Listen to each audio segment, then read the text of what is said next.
And we are live. Ultra Podcast Z, episode 46. Ultra Podcast Z, the podcast that brings you the best and the greatest of the world around us. Be it anime, be it Japan related, be it idols, be it visual kei, be it whatever. Because we are a random podcast these days, and I just moved my camera during the intro. But tonight, we have a very special episode all about anime conventions. But let's get some introductions out of the way. I, as always, am Manuel, leader of AJ Connections. Always here, always there, always everywhere. And as usual, I am joined by, hey, Ed, I haven't seen you in a while. Sorry to interrupt the things. I saw the hello, and I'm like, I haven't seen Ed in a while. I'm sorry. Anyway, joined as always with Konaru. I'm hurt. I know. Hi, Ed. You know what that was? I'm gonna cut that out later. That was my the room moment. It's like I did not. Oh, hi, Mark. that was my Tommy Wiseau the room moment right there. I'm sorry, Konaru. Okay, I'm sorry. Going back, joined as always. You would think after all this. Hi guys, my name is Konaru, also known as With the Kitty, and I really hate Manuel right now. Nice to meet you.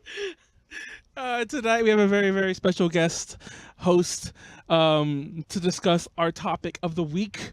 Go and introduce yourself, Ethan. My name is Ethan. Pretty much con staffer for hire. I'm extremely tired right now because I did 2 cons back to back, and I just got off a plane an hour and a half ago. So, I know. Yay. That's so crazy, and we were talking about I had 3 hours of sleep the past couple of days, so. Oh my god. Doing good. You don't worry. If you fall asleep on the podcast, we'll just we have had precedents for that. So yeah. Anyhow, as always, the chat is open on Twitch. As you can see, and our chat is open. Well, our comments are open on YouTube if you're watching this on YouTube. If you are watching this on YouTube, keep in mind that we are live on Twitch on Tuesdays, more or less. Just follow us at twitch.tv/ADJplays. So yeah, more at the end of this stuff. But let's just jump into our topics. Let's talk about what we're going to talk about for a bit in no particular order, and we may or may not talk about them all. But we're going to talk more about Ethan in a second, about some of his, his pedigree, if you will. Some other recent. That's a really fancy word. I don't know what information you're getting, but it's wrong. Well, you know what I mean. Anyhow, other recent news and events that we've all been a part of. We're talking about Hentai Con, because that's a convention that both myself and Ethan are at from 2 different angles, mind you. So it's kind of cool to talk about that. We'll talk about anime cons in general, some of the changes they've gone through, differences in cons like anime, comic, horror, etc. Our first cons, attending versus staffing or being a guest, favorite cons, and we are going to talk some about anime Matsuri and the nonsense therein. So that's going to be fun. Con horror stories, con guests, other con nonsense, con burnout. I feel like I said con a billion times, and then our con plans. That's fine. It's Con. So anyhow, conventions. I hate saying conventions multiple times, and I've been I forgot what we were doing recently, and I didn't want to keep typing the word convention on Twitter because of the character limit. Oh dude, especially for Ethan. I didn't know your Twitter when I wrote that Twitter post. And I wrote the Twitter post, by the way, but I didn't know your Twitter. So I didn't to everyone. It's probably who's Ethan? It's literally just my name. Yeah, literally all it was. I guess on Facebook that's what it was too. But a lot of our followers, I guess, already knew you, and then when you shared it, more people liked it too. But yeah, I was just how do I do this? And I wanted to put more text there, but I'm like, damn you, Twitter. It's fine. But anyway, it's weird sometimes. It is. But anyhow, tell us about yourself. How many conventions have you staffed, and what are some of the? Because let's tell us about your year or. I guess in general. Okay. Man, I guess I started 2014. Yeah, 2014. It's 2019 would be my 5th year. I actually started my very first convention at Iki, just as a badge checker. Wait. IkiCon? Yeah. Whoa! I stepped there. Oh my god, small world. I mean, yeah. Konaru, where are you, like, you're in Texas, right? I'm in Texas, San Antonio, Okay, to cool. be more Okay, specific. cool. Yeah, so at the time, like, it's crazy. So my first convention was Ikicon. Second convention staffing was Anime X. So a huge jump. Like, I had no idea what I was getting myself into. That is such a jump. It's like Yeah, small local con to like it was the insane. biggest. Yeah, yeah, and then honestly, Anime Expo was the start of just about everything else that has happened then. Because at Anime Expo, I was working at a department called Project Anime. I'm not sure if you've heard of it. Yeah. I've heard of It's usually for like industry and press and more of like the back end side of conventions. It's essentially a 2-day con for industry people, to where you can share ideas, like figure out what works best. Sometimes they bring guests like Warner Bros. Japan, and just kind of an overall like how can we make conventions better overall across the board, not just like in California or whatever, because there's convention organizers from all over the world. Last year, I think there was one from Comic Cat, Anime Japan. It's not a small event. And then, like I said, from Project Anime, I met so many convention organizers that way. Everyone was like, "Hey, you want to work? Hey, you want to work?" I'm like, "Yeah, sure. Give me a free hotel and some food, and I'll come anywhere." That's a movement. So yeah. So that's That's kind of how it started. And this year, it's been my most conventions yet. It's been if I haven't worked directly for the convention, I've staffed like at a booth or something for another. For instance, like OkashiCon, I work pretty closely with them, and so I went to San Japan with OkashiCon. I went on earlier this year with OkashiCon. So yeah, pretty much every major Texas convention except like. Why haven't we met? No, so we actually did meet. Well, did we? I think in passing at Acon this year. Yeah, so I was like, I was at the after hardcore party or working something. Acon. Huh? I was hardcore working Acon. Because they invited. I just saw you in like the staff. Yeah, no, they invited my Idol Festival like organization to like go run a festival and do meet and greet with like all the idols. Like I organized all that, so they just had me come out there and do that, and I was a guest, and that was cool. That was my first time like actually major guesting, and that's like our first time for like Texas Idol Festival guesting at anything. Yeah, I know, right? I was like, oh, like it's funny too, because like people will recommend, like the posts that they make every after the con, maybe like a few weeks or like a month after, they're like, oh, what guest do you want us to bring? And everyone kept spamming me, and I did not ask for any of this. I was just like, guys, that's fine. But that's how you get noticed at cons. Like, cons have an idea of who they want to bring, but it really helps if the actual people that come to the convention tell you who they want to bring. So, yeah. No, like everyone was spamming them, and I was like, oh god, what if something happens? And if something happened, they reached out to me like not even an hour later after everyone was spamming them, and they're like, we need really you. Cool, actually. Yeah, it was super cool, and I was like, "Oh, am I a big deal now? I don't know. Am I a big deal? I have to actually work. I'm famous now. I'm famous. Did you know that? Oh my god, you have influence. I mean, you know Manuel, so. Yeah. I'm a social media influencer that runs an idol festival. Nice to meet you. Nice to meet you. As she sips on her not vodka and water bottle. I know.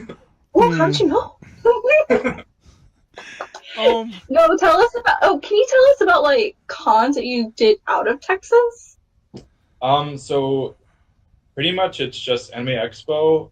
This is my second year doing Con in Portland, which was last week. Oh. And then this year was my first year I was doing Hentai Con. So the only real out-of-state ones I do is Con and AX. I would like to go more like Dragon Con, stuff like that. Let me or even some in Florida. let me get you into AWA. We'll talk. Oh yeah, I know. Oh God, Yeah, AWA. you know Rhubarb. Yeah, we all know Rhubarb. Rhubarb's like Yeah. So, she's been trying to get me to do more like Techo and all kinds of other stuff. We'll see. It really just depends on how much PTO I can get. Oh my God. So, yeah. Well, I'm actually I'm a freelance photographer now, so I make my own hours. Oh my God, Konaru. You're a freelance photographer, who's also social media influencer. Don't mistake her. Hey Aunt, I see you in the chat. Yeah. I don't know when you popped in, but hey Aunt. But so, Who is a bottle of Wesley? water on the floor. Oh, Wesley's the one who roomed with me at Hentai Con. One of them. I don't know if you actually saw him. Mario? Oh wait, I'm not looking at the Mario chat. the drunk guy. Oh my God, I didn't even know The Mario, the drunk guy, the Mario. I like those are the ways you put it, the Mario or the drunk guy. That's a mood. Like that's one of my roommates. Oh, the Mario or the drunk guy. But you sure the drunk guy wasn't me? But anyway, I don't think actually. I like how that guy just walked in. You're like, I don't even know his name. Dude, okay. Like, give me a drink. Yeah, okay. Oh, how many times have we all had that moment at a convention when you run into someone who you know you've seen at several conventions, and you know they gave you their name at some point, but it's just like, it's just like, hey, what's up? And then like, okay, also, how many, and mind you, not just with them, usually with like a bunch of like really close friends, for every 20 people, I'm like, hey, stop by room whatever the heck I'm in, like we'll go party. For every 20 people I say that to, 2 to 4 show up. Probably 1 to 2. Right. I've only those 2 to 4. And you usually. That's how you meet people. That's how you meet people like Han. Like, so I was. Yeah. I was surprised that he was one of the people who showed up. I was like, what the heck? But then again, he was on our floor. He probably heard us because we were loud on that floor. Like when we were playing music, like I experienced it a couple times, like, cause I have I don't know if you noticed, but I have a Bluetooth speaker, and it's almost always my phone during the music, and it is. So when I leave, the music stops, and when I come back, like the party's back. When I start getting close to the room, I can hear the speaker start up, and I can hear the music start again. And there are times when it comes on, and I'm like, "Oh my God, we're so loud!" And that's just the music. Yeah. Like when we talk over it. But mind you, it's not obnoxiously loud. It's just like you can hear it from the elevators usually in most hotels. But since it seems we moved on to Hentai Con, let's talk about Hentai Con, because that was that was an interesting experience. Tell me the magical wonders of Hentai Con. Oh, I got some tea about like some other dude who's like kind of related, so like we'll get to that later. But tell me about the magical wonders of Hentai Con. Do you want to go first, Manuel? You were kind of on the industry side. Okay. Oh wait, do you want me to go first, or who wants to go first? Well, you're going first. Yeah, sure. I want Ethan to go first because he has more of a staff insight, and I like hearing from actual staff. Damn. I also think your story starts before mine, obviously. So, yeah, Mandy. Because I strolled up really tired when you were already like working. So go ahead. So Hentai Con was, it was actually pretty good. It was a lot more tame than I was expecting. I don't know. We kind of talked about it at the con, but I was like, wow, this is like, everyone's so well behaved. There's like there was some creepers, but that's to be expected. That's at every con. It's because there's no fucking kids. Just saying. That's true. Oh, dude. That's very true. I'm going to save this story for later, because we have a section on creepers, but we had a creeper. I'm sure Wesley knows what guy I'm talking about. We had a creeper in our midst, but we'll come back to that way later on. But anyway, but yeah, that aside, I agree. Yeah, like Hentai Con was very chill actually, for me at least. I was running press and industry, setting up interviews for a bunch of people, trying to get like Manny, for instance, hooked up with some guests and try and get some interviews, which was definitely a chore because, one, people were like, who are you? Because they've never seen me at all. I've only met one person from Hentai Con who actually brought me to Hentai Con, and they were like one of the higher ups, but they were like, here's Ethan, he's going to do this, and then people were like, who is he? What is he doing? Why is he here? I'm like, well, That's okay, amazing. as long as you can respond to me and we'll get it figured out. Like, just don't worry about it. So, and along with Preston Industry, I was kind of like doing double duty with GR, trying to make sure all the handlers were good, guests were taken care of. There was a couple security issues, just from the nature of the con, I think, and maybe us not being fully prepared for it, but it was like a 5 minute fire and it was put out. So otherwise, the con was pretty good. A little unorganized, but as to be expected with the first year con, as well as like unsure of how many people are coming. So you're not really prepared for like 100 people to show up for a line sometimes. But yeah. Yeah, usually cons in that hotel spill into the hotel also, and I know kind of some of it did in that the closer tower, but for those who didn't go, the hotel has its own convention center, but the hotel has convention space as well, including really big like rooms behind the check-in desk, like in the lobby, that weren't utilized at all. I mean, I'm sure that they probably couldn't because that hotel was kind of. I didn't notice it. I don't know if it was like this the whole weekend, but on Sunday especially, they were pretty keen about moving everyone from who was clearly from the con over to the convention side. Yeah, I mean, that's to be expected. I think. I don't know if you noticed, but like on Thursday, Friday, there was quite a few families rolling in with Oh like yeah. little kids, and I was like, man, they should have picked a good No, weekend. no. Okay, there was this. There was like this couple. Like I don't think they had. I don't know if they had kids with them. They were just by themselves. But they were this like middle-aged couple get in the elevator with like me and Kaz, and they're like, "Oh, what convention's going on?" I'm like, "Oh, no, what's the convention for?" And I'm like, "Oh, it's for hentai." And the guy's like, "Oh," and then didn't ask what hentai was, but he was very clearly like not in the scene. He was like, a middle-aged, like very like businessman-looking person. Probably works in the film industry if it's Burbank. And I'm like, I love that presumably he knew exactly what hentai was. What second I said, he's like, oh. He probably had to hide his phone screen from you. I know, exactly. He's like, oh. But he's like, maybe I gotta go to that, ditch the wife or something and go to that later. Oh, or bring the wife. I don't know. No, no. That's kinky. No, yeah. Fun fact though, speaking of that, bringing the wife thing, I did notice that I was actually really disappointed on Friday. The turnout was really, really, really small on Friday. Yeah, like I was like, don't get me wrong, that kind of is the case for conventions. I know this, but usually not that bad. But also, it's a first year though too. It's a first year con. I mean, I think there was, I don't know exact numbers, but honestly, from the pictures of what I saw, like hallway pictures and everything, because I had a couple of friends go. I had one friend guest. I'm not gonna say who it is because I'll tell you afterwards. But it looks pretty good for like a first year con. No, it really picked up. From my experience, comparing it to like one like first year cons here in Texas, y'all were blessed. Yeah, I mean, I definitely think that had to do with the guest list. Like the past like 2-3 weeks, like they were pumping out guests, and originally the plan was just to have 5 guests. I think they ended up with like 15 and a bunch of influencers and cosplayers. So. Oh yeah. Well, the guest list definitely boosted. I don't know if I should say this. Because I probably shouldn't. Yeah, I probably shouldn't. So I'm not gonna say it because I do want to stay friends with the con. But yeah, I was surprised. I'll tell you guys later. It's not really bad. It just sounds a little weird and not like the way things are usually done. It's nothing bad. So I'll tell you guys later. Anyway, I just want everyone to know in the chat. It's not crazy gossip. Anyway. It probably is. It really isn't.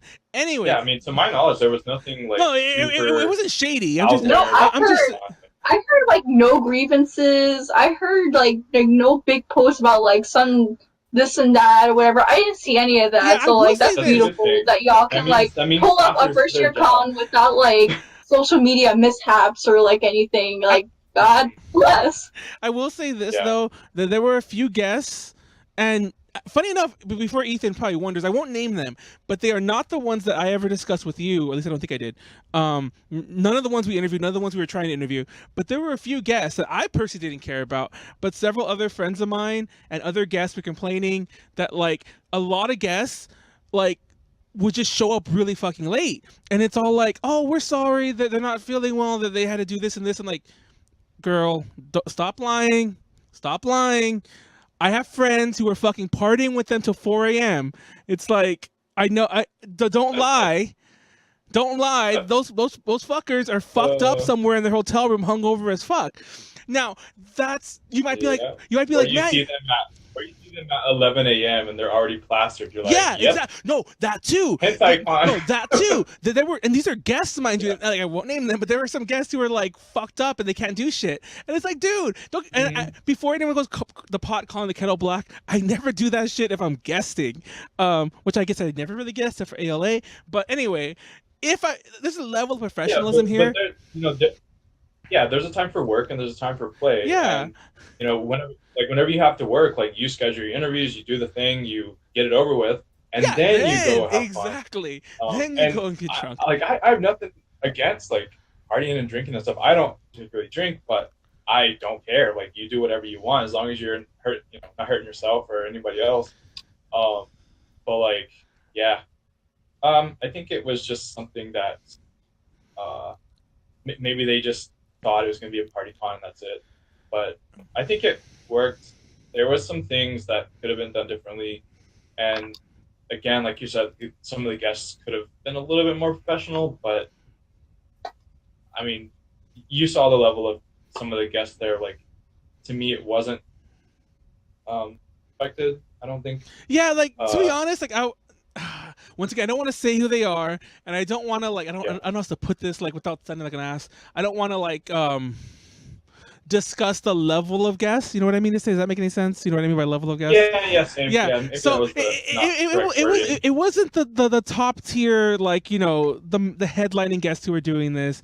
It was this is the part I don't want to say. I don't know how to say without like saying an ass. It's the people I expected this from. It's the level of guest I expected that from. And some of them I know somewhat personally through not so much personally, but through like other friends. And I'm like, like they're gonna be a guest and they're gonna like actually do shit. And sure enough, they're drunk at 11 a.m. So, but anyway, see, that's what gets me like super mad because like here I am scrambling at Acon, going to like the panel, like not the panel. What do you fucking call them? The con ops. There you go. Going to con ops. Double checking, what's my schedule for today? What am I doing today? I know I'm doing this, but can you confirm with me that everything is in order? And then I see people act like that, and I'm just like, it costs $0 to act like a professional at a con. Like, that's what people want. I don't know. I mean, there's a definite difference between like a con. It's a big con, right? It's got a big reputation. But I really think the main problem, and it wasn't because of Hentai Con. I just think people were like saying, "Hey, this is going to be a party con. This is all that's going on." So it's just like people talking word of mouth, Yeah, and it wasn't like that's not what Hentai Con was advertising it as. Like it was advertising it as like a safe place for this side of the industry to be themselves and not be tucked away in a corner at another con. You know what I mean? I agree with that. That's the way they did it publicly. And it's funny you say that because that's the way some A to J people even were like, oh, that sounds kind of weird. It's just hentai. But on the downside, I won't name their names either. There's a few staffer friends of mine. You might guess which ones they are, by the way. There's a few staffer friends of mine who were just straight up posting what people were saying, like, everyone roll on through, all my squad roll on through, it's a complete party con, like they have pools, get drunk in the lobby con, quote, hashtag lobby con, hashtag all this nonsense, etc. So yeah, so like, but then again, like, the general public might not get that mixed message. That said, to me, like it's fine, like that, it just happened. Yeah.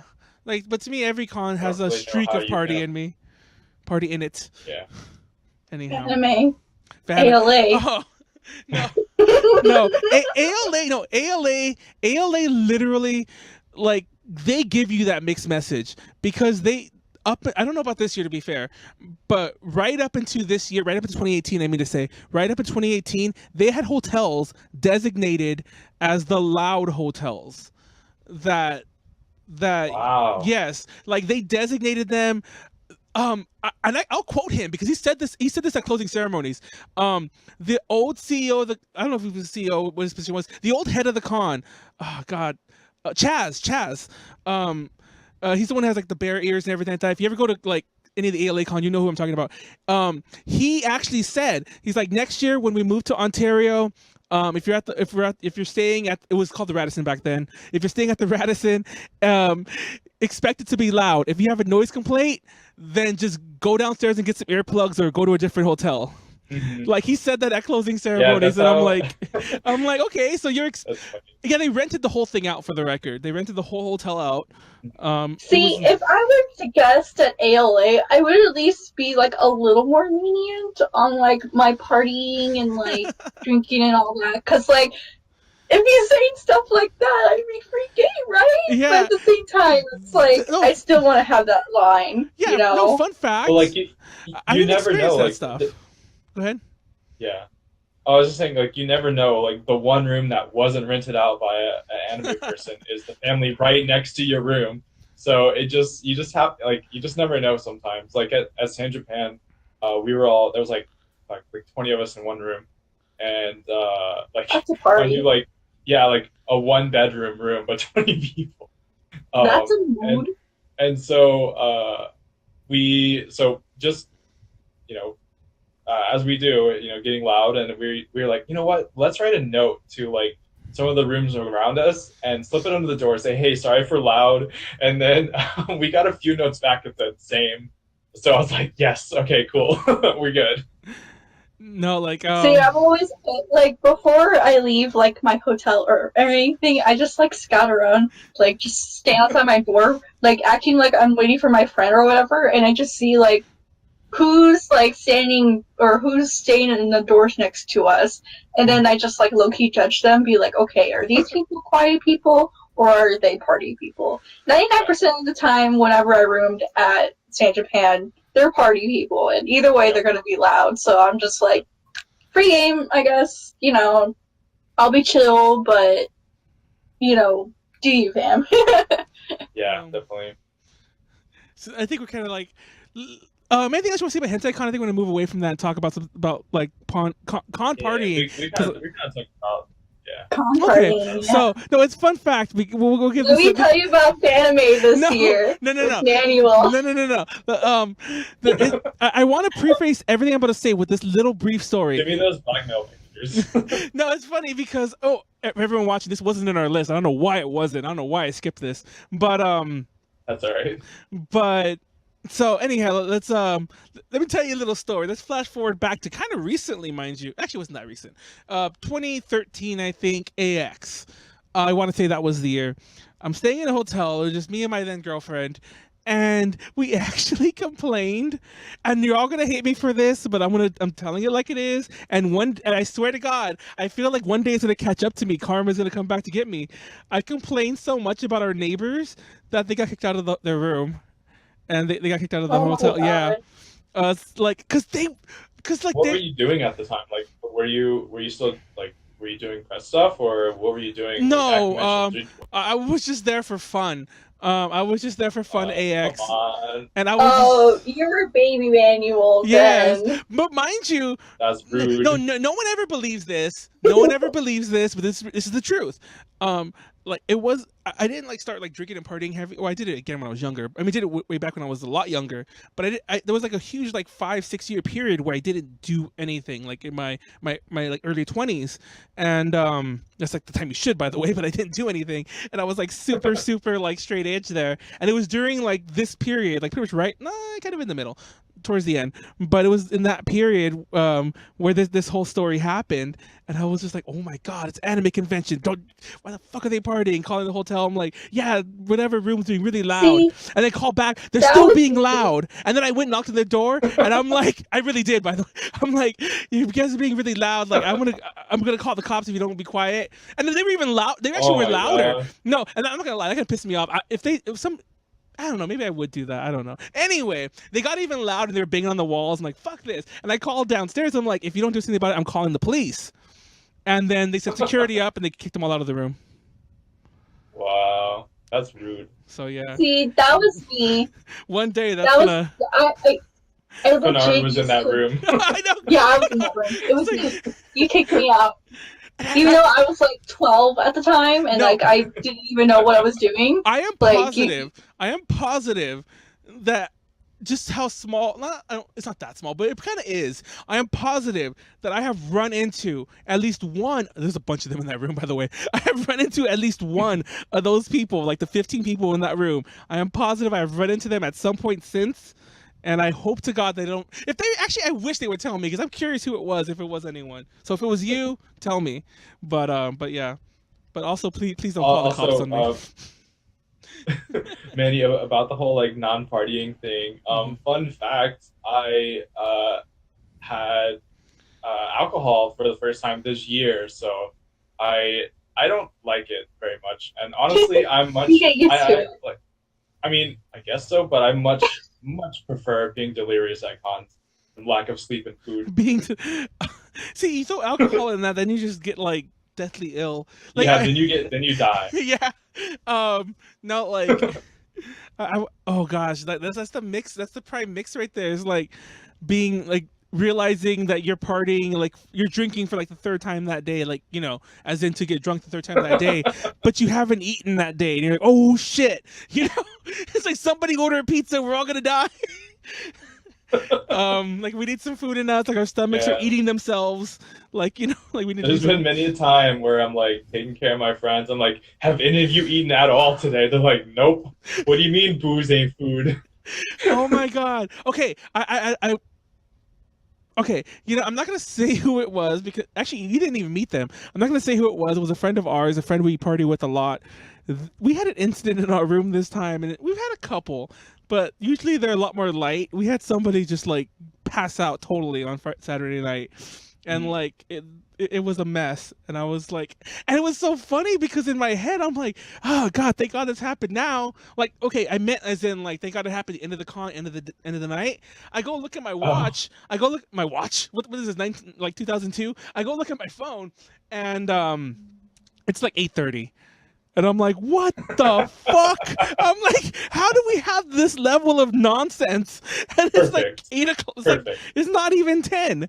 It's like, what the hell? What am I doing wrong? What am I doing wrong? Like, I did something wrong here. Bad mistakes were made. Steps were made in there. But, well. Anyway. It happens. Con partying is what it is. One thing I do have a thing about, I don't know, I'm curious what your guys' take on this is, and this has always been my thing. Even though I party, even though there are times when like I'm not gonna kick someone out if they're like that person who passed out on our floor. I'm not gonna be like, time for us to sleep. Let's roll them into the hallway and leave them there. I don't like overstuffing rooms, and I've never stayed in a room that was crazy. And I've seen them like that, but to this day, that is one thing I don't do. Some people get the wrong impression of me where they think that I'm like that person too. And like to me, overstuffed. Wait, what? Like, you know, the 10 people in a room, the 20 people in a room. Like, let's split the beds in half. Let's get, like, the mattress on the floor, somebody sleeping on the box spring, and, you know, things like that kind of level. Oh, you mean... I thought you meant just partying, but you meant sleeping. Sleeping, yes. Like, actually staying in... Yeah. So I guess the most I've ever had in a room, like, we usually try and keep it, like, 4 to 6 people. Yeah. That's comfortable, right? Yeah. Like, two in each bed, and then, like, a couple on the floor. But was it like 2 years ago, St. Japan? We like people just kept coming in a room, and there was like 12 people. There was like a line of beds on the ground, or a line of like pallets on the ground with pillows, and like there's just people laying on the ground, and then a few people on the bed. It was fun. Luckily, we were all pretty close friends. It wasn't like randos, but that it gets crowded, especially when there's cosplayers. It really, oh gosh, okay, I don't like staying with cosplayers too often because of that same reason. Obviously, if they're my friends, whatever. Like you need like 2 max to a room. No, exactly. Like I've had it, and you know, we all know that cosplayer friend who has the giant thing of something, and I understand. I understand that, you know, it's fragile, it's this or that or whatever. But I mean, you're if you knew the room was going to be kind of full and you bring your giant thing, you basically blocked off a huge chunk of the room that nobody can go near now. And it's like, I'm like, are you like, you better sleep standing up right next to that thing because there's so much dead space in the room now. That happens a lot. Thank God I haven't experienced that too much. Most of my cosplay friends, like, they're pretty good about like 2 to 3 in a room, and you know, like, people are like, oh yeah, let's room together, and they're like, wait, you realize I'm gonna be cosplaying, and they're like, oh yeah, sorry, never mind, wrong room. And you know, they just go to the next one. So yeah. How many people have you had max in your room, Konaru? You strike me as the kind of person who had. Yeah, exactly. You strike me as the kind of person who would have a story like that. Yeah. Every con I go to in California, I at least have like 10 max. Oh my god! 15. No, for the record, the most I ever had. What room are you in? Yeah, exactly. The most I've ever had. So why the hell did you take max when we were going to get for ALA? Okay, but wait, just, like, but max also on, mind like, you. In a corner. But anyways, go on. Also, mind you, I get like the big ass suites too. Okay, a suite's a little different. I get like the big suites and everything. But I've been in those rooms. I've been in those rooms like the memes where it's all like the cosplayers at the check-in desk. How many people in your room? Oh, how many? Whatever, just 2.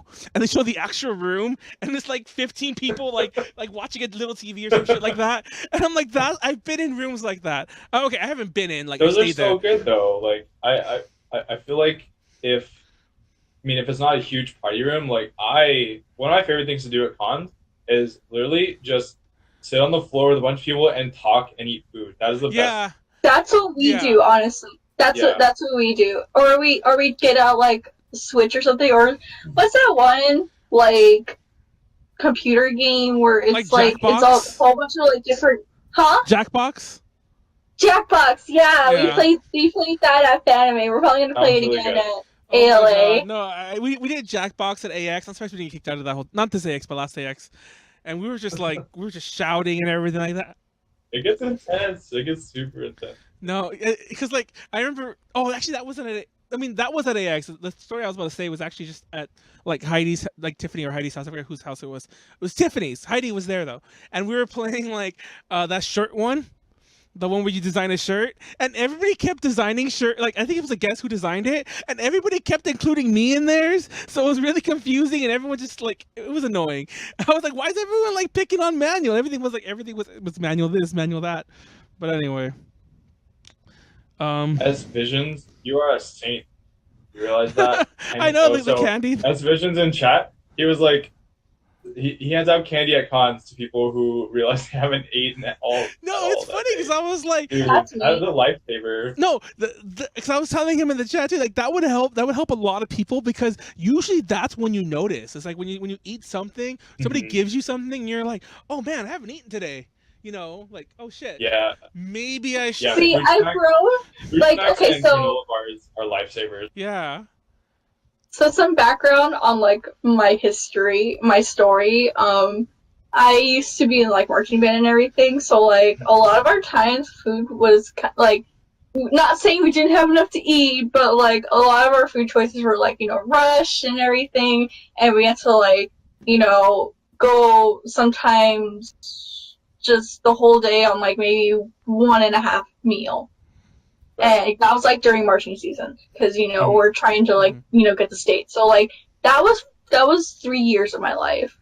So like, you know, my body's been trained so much to like go without food and like still be okay, that every time like, you know, I eat something at like cons, I'm just like, I don't know if I'm hungry or not because I'm too busy doing something else.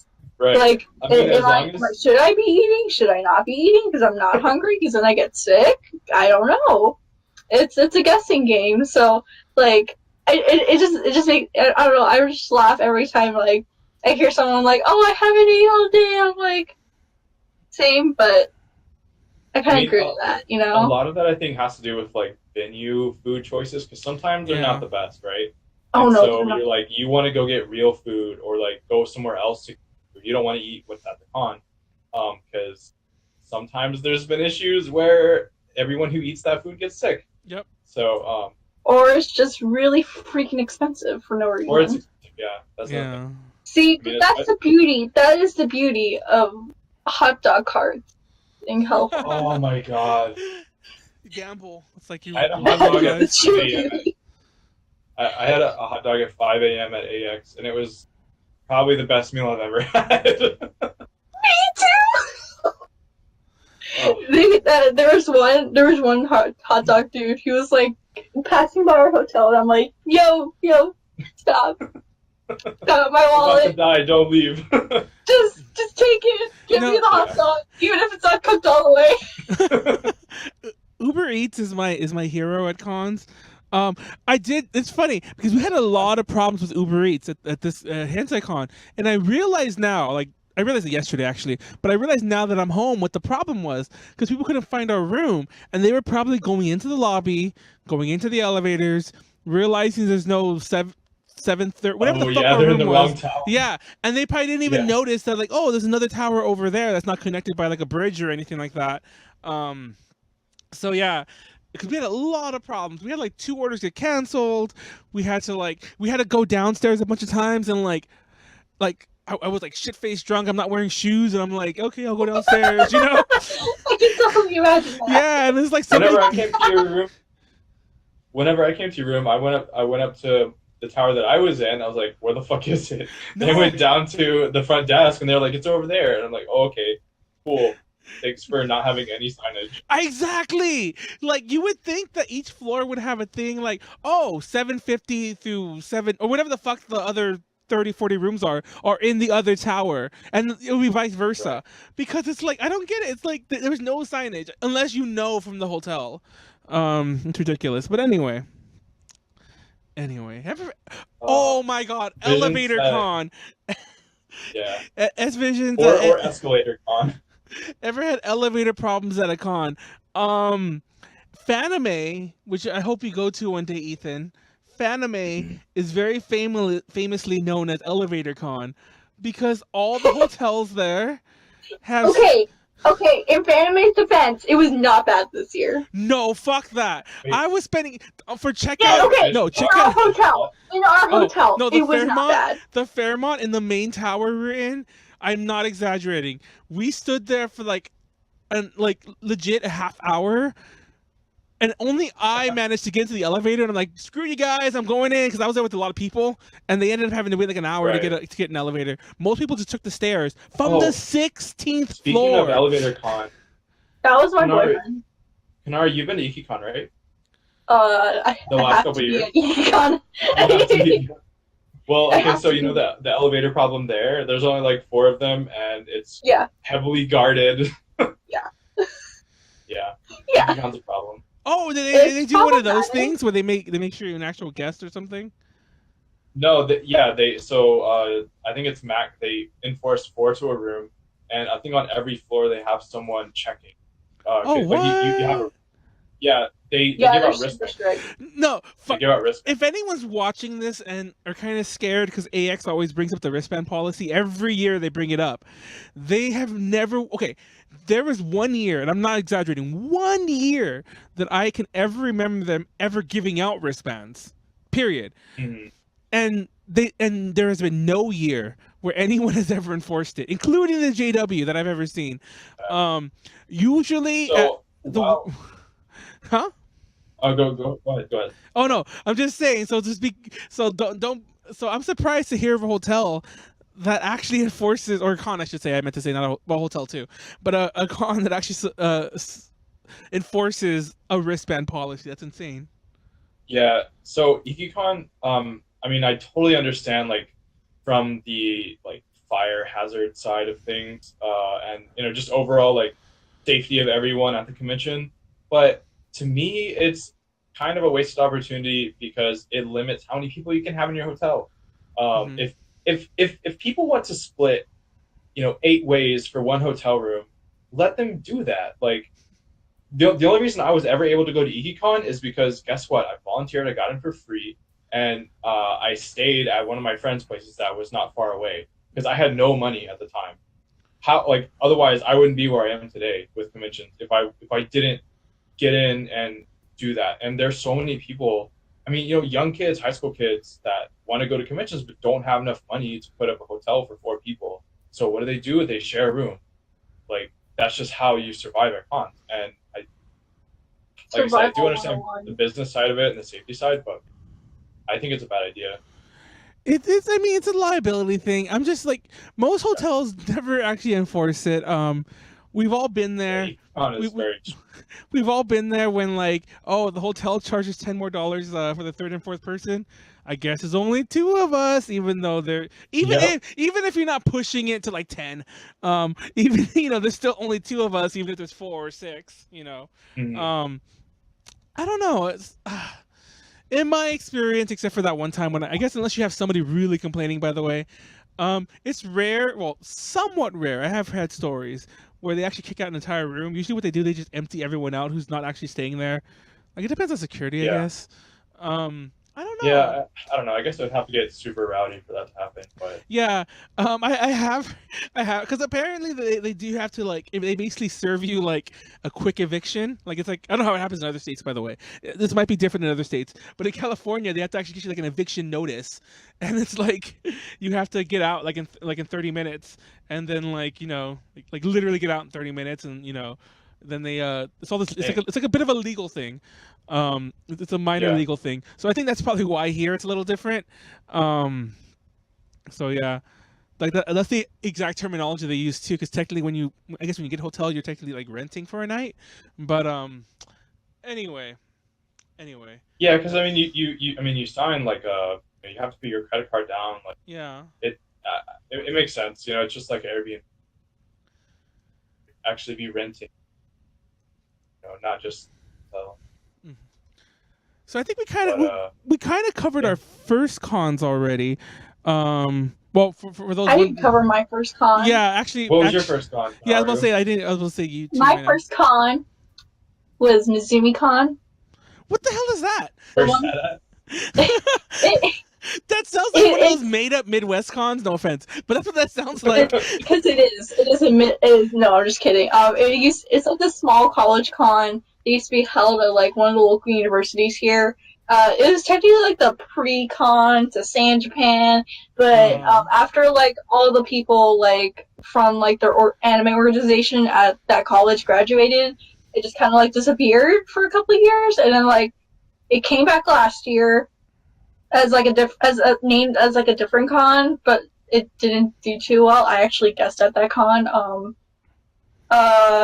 Then this year they're actually officially bringing it back. But my first year con was Matsuri Con, and I was 10. I was about to say you must have been a baby. I was gonna say that right now. Like you must have been a baby. I was a baby. I didn't even know like I didn't know what I was doing there. I was so confused. Like I was a confused child trying to look for Shugo Kara merch and like maybe some Konaru merch because I thought they would have it because it was an anime convention. I was like, well, they're gonna have like all the cool why wouldn't they have it, right? Huh? I said, why wouldn't they have it, right? I know. Yeah, why wouldn't they have it? My enthusiastic 12-year-old eyes were just like, they were looking out for it, and like I was heartbroken. I didn't find any Shugo Kara merch or Koharu Kusumi or any J-pop stuff, and like it was sad. It was a sad time in my life. I went super late in the game. Like my first con was after college, graduating, and I went to the con because I was looking for a job and I didn't have any money, so I got in and volunteered. So, That's a mood, though. Hmm? That's a mood. Oh, yeah. Actually, I really kind of skipped over mine. Like I implied it, but my first was AX, and I went to just AX. Mind you, it was way smaller when I first started going. It was still big, but it was way smaller, and there weren't nearly as many there weren't as many pop-up ones around yet. I remember when PMX started though, there was things like that, but I think the first like real non-AX con I went to was PMX, which had a skip last year, and they came back this year, but I skipped it because it was Halloween. I'm like, I'm not going to a con, but PMX was was one of my favorites, and PMX was also, fun fact, the very first one that like A to J technically went to. So yeah, but ALA is like our home con, like because they always take us as guests, they always give us everything, and I love that con.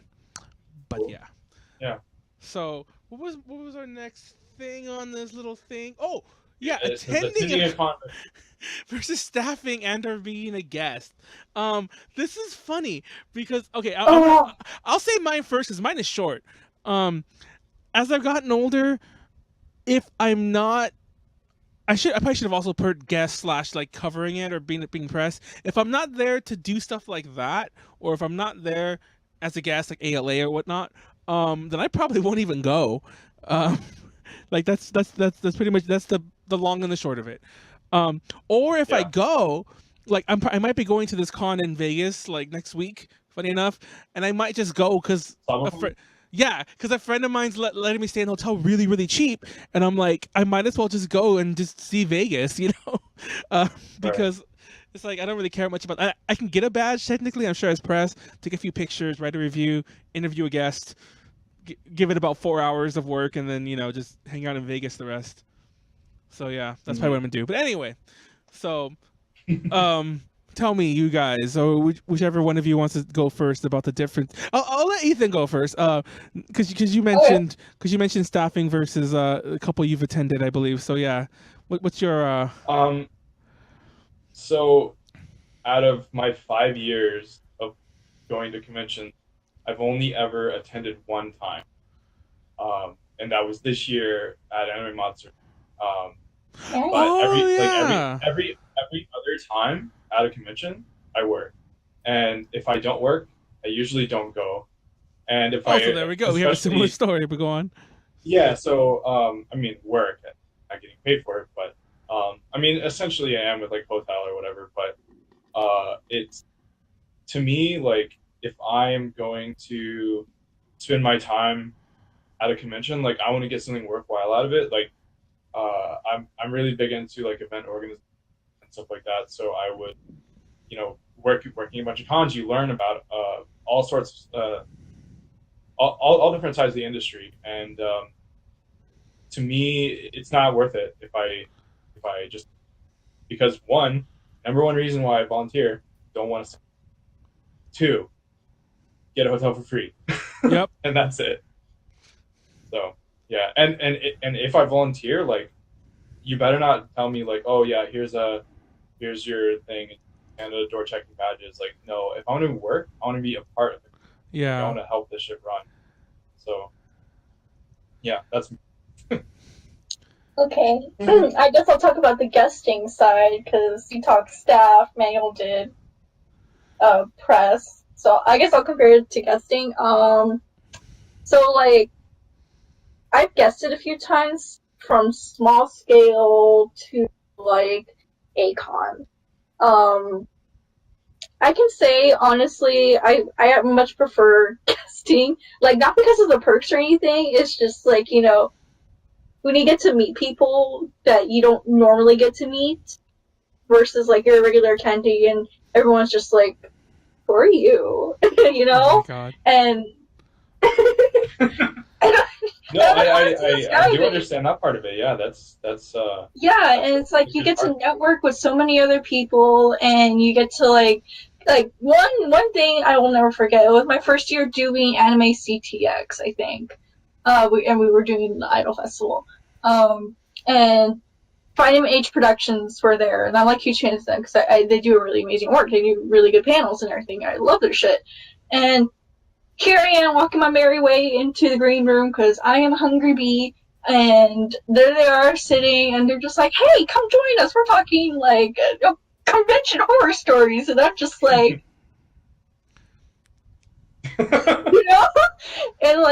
and then after like my starstruckness like left, I was just like super chill, and then like we're all talking, networking, like getting to know what we do with like our stuff and everything, and we like exchange contacts, and it's just like, it's so good to like connect with people like on that type of level. And like I feel I don't get any of that whenever I regularly attend, and that's something I really treasure. Honestly, like I couldn't care less, honestly, about like getting hotel and flights and all that. Honestly, I just love meeting people. Like I'm very like it may not look like it because like I'm stuck in my room 24/7. I only leave to go to school. I'm very social. I promise. I try my best. But when I'm at cons, I always network. I always try to network with someone new. Even if it's someone that's like out of like the idol field or anything like that, I still try to network. I try to get to know them because you may never know where something might lead you. Like exactly. It's something that like I feel a lot of guests should treasure more than just getting to be able to go here and there. And I don't know, there's something more to it. I guess I'm just saying like I'm more humble about it, but I don't want to say that because that sounds really assholey at the same time. No. Like I don't sound humble when I say I'm humble. You're that kind of person. It's definitely. You're that kind of person. That's what I was saying. Go ahead. I'm that kind of person. Oh, yeah. I was saying like that's definitely a huge reason why I volunteer in the ways that I do. For the past, I guess, 2 years now, I've been doing a lot of GR stuff, which GR, if you don't know, is guest relation. And so you get to meet like I've met so many people, and it's really surreal because like you grow up watching Toonami, Dragon Ball, Sailor Moon, whatever, and then the next thing you know, you're working with them. It's like, what? It's crazy Where how did you that go come from from? like go from like a regular ass person to like someone where you just get to know everyone. It's like wow. And then like when you end up at like when you first like okay, so like let's say you go to like one con, you work with them and everything. When you go to the next con, you see them again, and you're like, hey, oh my god, it is so nice to see you. Like I love that feeling. It is so nice. I love it. It makes you feel like wherever you go, you know someone, right? Exactly. Like you're not just within your friend group, like you know people outside of that, and it is so cool because and they're like, hey, y'all should come over to this room, or hey, we're gonna go out to eat or whatever. That's the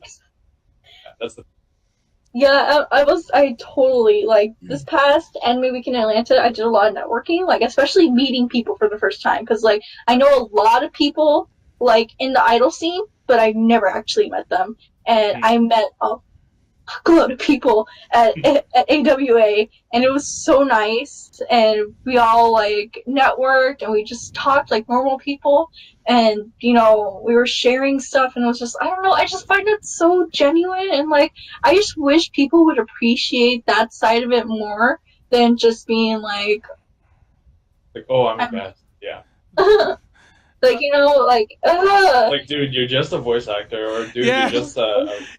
Exactly. You know what I mean? Like not to be an asshole either. People. It's just like there's so many opportunities out there. You never know who you're gonna talk to, and right. I feel like we should just be more respectful of like everyone, and at least take the initiative to go up to one another and be like, I do this, I do that, that's cool. Right. Oh, maybe we'll see each other at another con, maybe we'll get to the same con again, or who knows, like, it's always good to have, like... Or even it's just like, hey Konaru, I'm coming to Texas soon, or, you want to go get dinner, like, that's all. Like, it doesn't have to be at a con. Yeah, it can just be like, hey, you want to go hang out? Like, when I go to... I frequent Atlanta pretty often now, because, like, my boyfriend lives there, and I know, like, a lot of the idol groups that are based in Georgia and everything.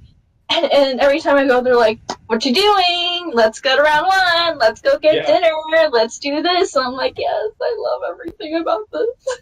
Yeah. And then I come back to Texas, and I'm just like, oh, gotta see y'all next week. Oh, let's do something. Oh, 2 weeks too? Oh, okay. I mean, that was part of my reason for going to Hentai Con, is because it's so funny. I worked with Rhubarb and her people at MoriCon the weekend before, and so she went back home, which is in California, and then we were like, hey, I'm going to be in town. You want to get dinner?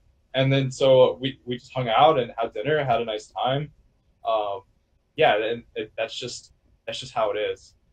So yeah, that's just... I think if you don't do that at conventions, you're missing out a big You're missing out on so many things. Like, I don't know. I guess I'm trying to say is that I'm more humble than everyone else because I'm better. But, oh my God! There you go. Now you went there. Now that's exactly what I said earlier. I went there. No, fun fact. That was like the whole premise of this conversation is so Konaru. I'm just more humble than everyone else, and you need to accept that. You actually kind of brought it all full circle. I kind of a thing I forgot to even put there. I forgot to put press for the record, obviously, but I kind of covered that already. But more so than press, paneling. I'm surprised I didn't put that because, like, oh my God, my favorite thing to do because that's all I do. No, it's literally like, there are cons where that's literally all I do. Like, one of the big things that's kind of keeping me from going to Vegas, to be honest, to the con itself, is I'm like, I wish I could put in a panel. And I'm like, I might even message them like, hey, do you have any, like, is there an hour in this? Because I can see them on the schedule. Yeah. After I was going to say, after this, let me connect you with someone because they can probably help. Okay. No, yeah, or a badge or whatever. Yeah, connections with ALA. Are you dabbing? I can't really see. Dabbing, yeah, dabbing. Okay. Yeah, give me connections with ALA because I've been trying to do an Idol Festival here for like ALA. 2 years. Okay. Yeah. Well, we'll come back to that. Can do something. But we'll figure it out. We've done like I've done like A to J's done like 100 panels. I say A to J because, believe it or not, there have been, very rarely, but there have been, I counted them at one point. They've really slowed down over the years because we don't have as many independent panelists who still. No, let me. I don't know if you're confident to get my attention there, but let me tell you, we don't have as many independent panelists who take the I don't want to say who are willing to. That's the wrong word, because technically I don't like to ask them if they're doing their own thing, but a lot of them used to be like, hey, I'm doing a panel there, can it be an A to J panel? And it's like, yeah, technically, and like occasionally, like very rarely, they actually use their panel with A to J's name on it. Yes. That rarely happens anymore for a lot. Fun fact. That's actually how A to J kind of grew. Like, I kind of like. And like, yeah, that was pretty much just me at the beginning. I was like a snowball. Like I would like roll through the cons, and as I was rolling through them, I would pick up the other like smaller pieces of snow, in the scene. That sounded weird. That's one of the weirdest ways I ever put that. But like, that's how I gathered people. A lot of the people who co-panel with me, I met them because they did that panel by themselves at some point. And it's almost gone for me. Yeah, it's almost gotten to that point. I just bought myself. Yeah, but it's almost gotten to that point where these people who used to do it by themselves almost don't do it if I'm not there, and it's like almost like the roles have switched. But that's a very long-winded way to say this, but there was a point where they still operated by themselves. They were still A to J. So there's been about 5 panels that A to J's done that I haven't been on, maybe 10, 5 to 10. But I've been on like 90 plus panels, and I love them. I love meeting people at them. Like we did the Edoguro one at this con. That's like one of our more popular ones, like in cons in general. And I love it, not just because of the crowd size, because we always get really good crowd sizes there. Not just because of the retention, because we always have really good retention there as well. I love that. I mean, I still get it for the Idol ones. I still get it for the VK ones. I still get it for the other ones. But I love the amount of people who stop afterwards and are like, oh my God, that was so much fun. It was great talking about that. Like, hearing about it, I mean to say. And they ask me questions. They give me other, like, things to talk about. Like, I get...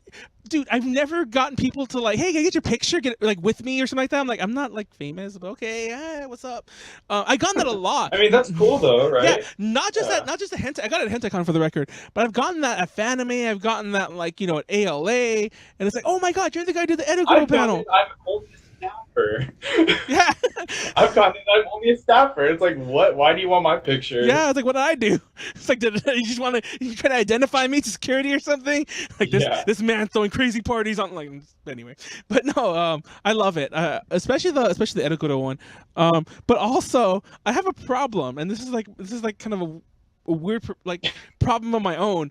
I've gone to cons, and like to be fair, I rarely go to anyone else's panels. I don't know if you guys have this experience too. I don't know if you've seen this, but I know people like I'm a good example. Like people who go to a lot of cons doing a lot of panels, and a lot of them have the same names. So I'll go into these panels, and I'll see that with only pretty much the variation of like their ad-libbing, the way they present it, they'll bring the same panel to like con after con after con after con after con. Now, nothing's really wrong with that, but like, I can't do that. I can't do that. Like, I don't know. I don't know. My opinion on panels is that most of them are bad. Ours aren't. But anyway. Well, like every time I go to con, like, do I want to go to any panel? Most likely no, unless it's like an anime studio or something is com or some voice actors or whatever. Yeah. But like if it's like fan run panels, I usually don't. Not that they're not good. I don't know. I just have no interest in it. Yeah. Like there are a ton of people who do like the I guess like a themed panel where they get like a bunch of cosplayers all dressed up as each character from the show. They like ask do panels. No. Ask panels. Those are the, in my opinion, and not only that, but like you'll see it in a lot of like I think they've kind of fallen out of favor of late, but you would see those like crazy for a while. That would be like all a con would have. San Japan legit banned those. Yeah, no, other cons have too. It's like no more Ask Q&A panels. I know. Oh god, I hated those. Yeah, I know. I know AX did away with like fan run panels, right? Isn't that, they brought them back. They brought them back. They brought them back this year, but they took them out like up until this year. But even this year, I think they only had like one room in the JW that was still very limited. But like of course AX has the advantage of having like the entire industry there, so they can have it the industry run. But I don't know. No, I just really don't care about panels. I don't know. Maybe it's just me. Maybe it's just because I've been to so many cons. I'm like, okay, cool, whatever. It's just, but yeah. I love doing panels. To be honest, that's probably why I kept going to cons. Now there's other reasons. Like I love meeting guests. Like, and not even for the starstruck aspect. Sorry, Carter. I'll finish in a second. But not even just for the starstruck aspect. I just like meeting guests. Does that make sense? Like, just like... No, it doesn't. It does. I just like meeting them. It's like... I used to have this crazy obsession with taking selfies with them. And it's funny because like... Really high angles, just like the phone on top of your head. I don't know at what point I stopped. But to be fair, I kind of slowed down even on taking them with like my friends. I almost said normal people, by the way. But like... Even though I stopped taking them with my friends, I mean, still taking with my friends, I hardly ever do it with like, the guests. And I meant to do it this time, and for some reason I didn't. Anyways, I've done that everywhere. And like, and for the record, I've done it in Japan, I've done it in Taiwan, like, with guests that were like, I mean, it's one thing to do it at a con. It's another thing to do it like in like an even more professional setting with their own management and their actual like, handlers and whatever. And I still done it there, but for some reason I don't do it as often. Anyways, Konaru, finish your say what you're gonna say before I cut you off. Or did you forget? Did I do that? Did I do that thing? I don't know. Did I do that? I don't know. I did that. Yeah, I did that thing where you're gonna remember like tomorrow, like at 5 p.m. You're gonna be all like, "Oh, that's what I was gonna say when Manuel cut me off." I hate when that happens. No, what do you call it? I was gonna say. Wait, what were we talking about? Wait, just remind me. I just about meeting them, not being starstruck, but just wanting to meet them. Oh, yeah. I'm starstruck all the time. Did you catch me at AX? Oh my god! No. 98% of the time. No. Speaking of starstruck, okay. So flash forward to because I'm gonna tie it in because I want to wrap this up. I want to jump into another topic, and it ties in because you're gonna see why it's gonna tie in. So flashback, I meant to say, to Anime Matsuri 2016. It was the last time. It was the last time this story doesn't involve you. Don't worry, Konaru. It involves a certain friend of ours, though. I don't think she's watching, but in case you are, sorry, Pirate, because we're gonna kind of. I'm gonna roast you. I'm gonna roast her. I'm gonna roast her, even though she's not here. I'm texting her. So roast her. She deserves it. So that's actually where I met Ethan, and I remember we did the interview with Hitomi, Chimu, and Mizukin. who are the three maid guests from At Home Cafe. Hitomi and Chimu are like the top mates. Hitomi actually owns the company, like their parent, not their parent company, but their like management company that owns the cafe.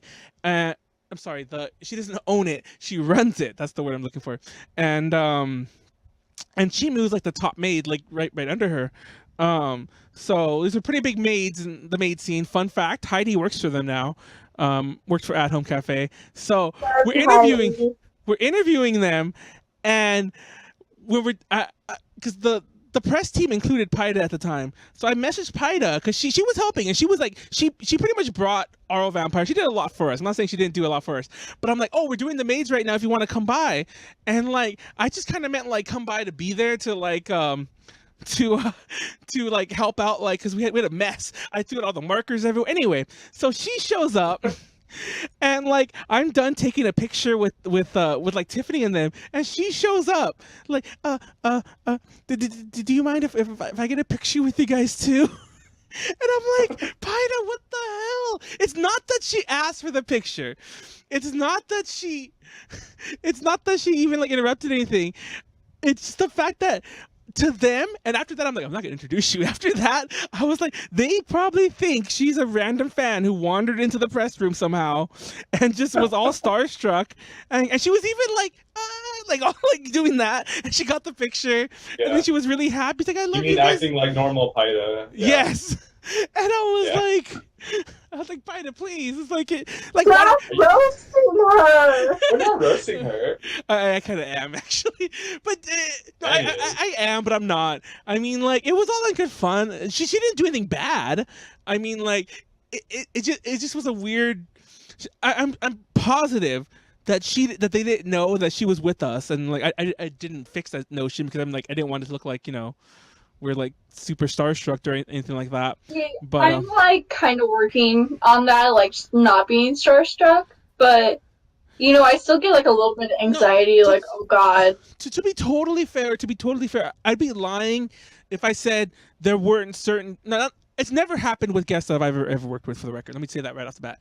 But I'd be lying if I said there weren't certain guests that it would happen with. That it's never gotten to that point, but like if it would, I'd be like, okay, I'll be there and I'll shake a hand or two, but can you actually talk to them, so and so. So yeah, I don't know. I've brought mega fans to things. Like we had Kelly, a friend of mine, is not really even A to J, but she did a translation of Fanime last year, the year before, I forget when. She did the translation for a couple groups, and one of them was a group she loves, like she's seen countless times, part of the fan club or whatever. And I don't know, she held it together, even though afterwards she took a shot before it. She's like, I'm so nervous. But so she took a shot. That's what you do. Take a shot. She took a shot before it. I mean, but yeah, I guess with working in GR so often now, there was definitely a time like 2-3 years ago where I was like, holy crap, I'm working with who, right? Yeah. And like it's so going back to IkiCon, very first. The driving force to actually get me to IkiCon or even want to go to anime convention is I watched Gurren Lagann. And so it's like they were like, well, Studio Trigger, Gainax, whatever, they were a huge part of actually me wanting to get into this whole other world. And just last weekend at KomoriCon, I was like, me and the transit were basically walking them around downtown Portland, going to get coffee and all this, and it was just kind of very like a very surreal moment where it's like, wow, they're like, these people that I'm hanging out with right now are the very same people who got me into this whole thing, like at the very start. That's insane. And so like it's really, really crazy how things work. But like now there are so many times where I work with a guest and I'm like, wow, I really like this guest, but I'm working right now. Like you don't ask for pictures until like maybe the autographs are done, and you're like, hey, do you mind if I get a picture with you real quick? And most of the time they're so nice about it. But it's just like you were talking about earlier, there's work and then there's play. Yeah. And especially whenever you work with so many conventions and guests, it's like you really have to separate that, because otherwise they're not going to want to work with you. Like so at AX this year, I was a handler manager. We had me and my co-manager. We had 30 handlers under us, and there are a few of the handlers who are like, "Oh, I really like this guy, so I hope I work with them." And we're like, "Gonna put you with someone who you have no idea who they're with." Exactly. Like because that's the last thing. Like guests already have enough fans as it is. Like they don't need someone who's supposed to be working with their schedule, making sure they get food on time, like all this other stuff. They don't need that person to be fanning over them all the time because like they're already stressed enough. Anything else, they don't need that other person. Like they need a safety net. That's what they need. But yeah, it's like I said, it's just a very sensitive thing as far as like fanning over people, and it's not bad. Like it just there's a time and a place. Exactly. So now comes towards the other topic. And to be fair, it's kind of a blanket topic because there are a lot of bad cons out there, and I think some are bad for different reasons. Like everyone, They're like definitely probably more bad than good. Yeah, I was gonna say that even too. If you don't see it, like there's definitely some shady stuff happening. Like you joined AX relatively recently, but there were years where like there was all these horror stories about the people running it. Fun fact: the guy I used to like, who was like the I don't know what the top position is called, like the chair or the hell of like the of SPGA, who I think he even overstayed. Like the bylaws supposed to be he had to leave, but he still stayed like another 2 years. I don't know. He ended up leaving. I don't know if he was forced out of how that works. And all these stories, and I know a lot of them because like staffer friends of mine, most of them left. He ended up, funny enough, when he's like kicked from AX, he went to Matsuri, which I don't think they actually bore fruit because I don't know if he actually went, but that was a big news story. I'm like, oh, of course he did. They belong together, you know. Yeah, I know. You might know who I'm talking about, but for the record, I would say his name. I just forgot it. I'm not trying to like be coy here and be subtle. I just forgot his name. I mean, there's no real. You could Google that, and it's like this like made the anime news circles like, oh, so, and mind you, Anime Matsuri promoted it. They were like, oh, it was huge news. Yeah, whenever it dropped, it was huge. Yeah, they were like from all angles. It's like, you know, most of the insidery peoples like were all like, of course he's going down to Matsuri, of course he is, you know.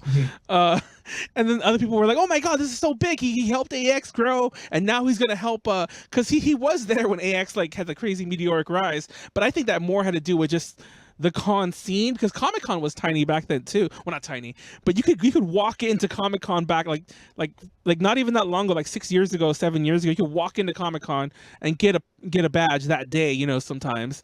Now they're sold out within like 10 seconds. Like, and this is within my memory. This is like within my adult life that I was able to do this. You know, it's crazy when you think about it. Anyway, but Anime Matsuri, that con's a mess on a lot of levels. I sadly live in the state. It's I'm disappointed. So for not moving out sooner. It's sad because I always like to make before I knew anyone in Texas, like I feel like so bad saying this now, and I'll be lying if I said when I tell the story to my friends, like my like non-ADG friends, I mean to say, when I tell the story to like by tell it I may explain to them why Anime Matsuri is bad. Don't worry, if everyone watching will explain it in a second. When I tell them why it's bad, they're like, of course it is. It's Texas. You know, it's the reddest state of the red states. It's like, you know, yep. It's like, it's, you know, and it's like, it's kind of like. By the way, we are still a red state as of a few hours ago. Like, I hate myself. It's like, you know, Florida gets all the crap for like it's crazy. It's like, I don't, you know, the stereotypes. Florida gets like all the crap for like being like full of like, you know, idiots. Florida. We'll just say it like that, like, you know, to be nice. Actually, that wasn't nice at all. But that's a stereotype. And the Texan stereotype is that it's like, you know, this super backward red state. Now, mind you, I feel really bad saying that because now I have several friends, and I think if you look at region, A to J is mostly Texas-based right now. So, go figure. It's like the way things work. It's like, so I can't really even say that now. It's like you're saying you're fucking like, you know, you're like, you know, a MAGA wearing, you know, Trump supporter. But anyways, let's not bring politics to that. That has nothing to do with this. At least I think it has to do with this. Let's not bring that into this. Yeah, let's not bring that into it because that's a whole other can of worms I don't want to jump into. But Yeah. because and I try to keep, like, I don't know if you guys saw my pseudo political post. That was like the one I've ever done, and it was about a musical. And I'm like, that's as political as I'm ever gonna get, like in public. Especially You get political about musicals. Cool. Yeah. So do I.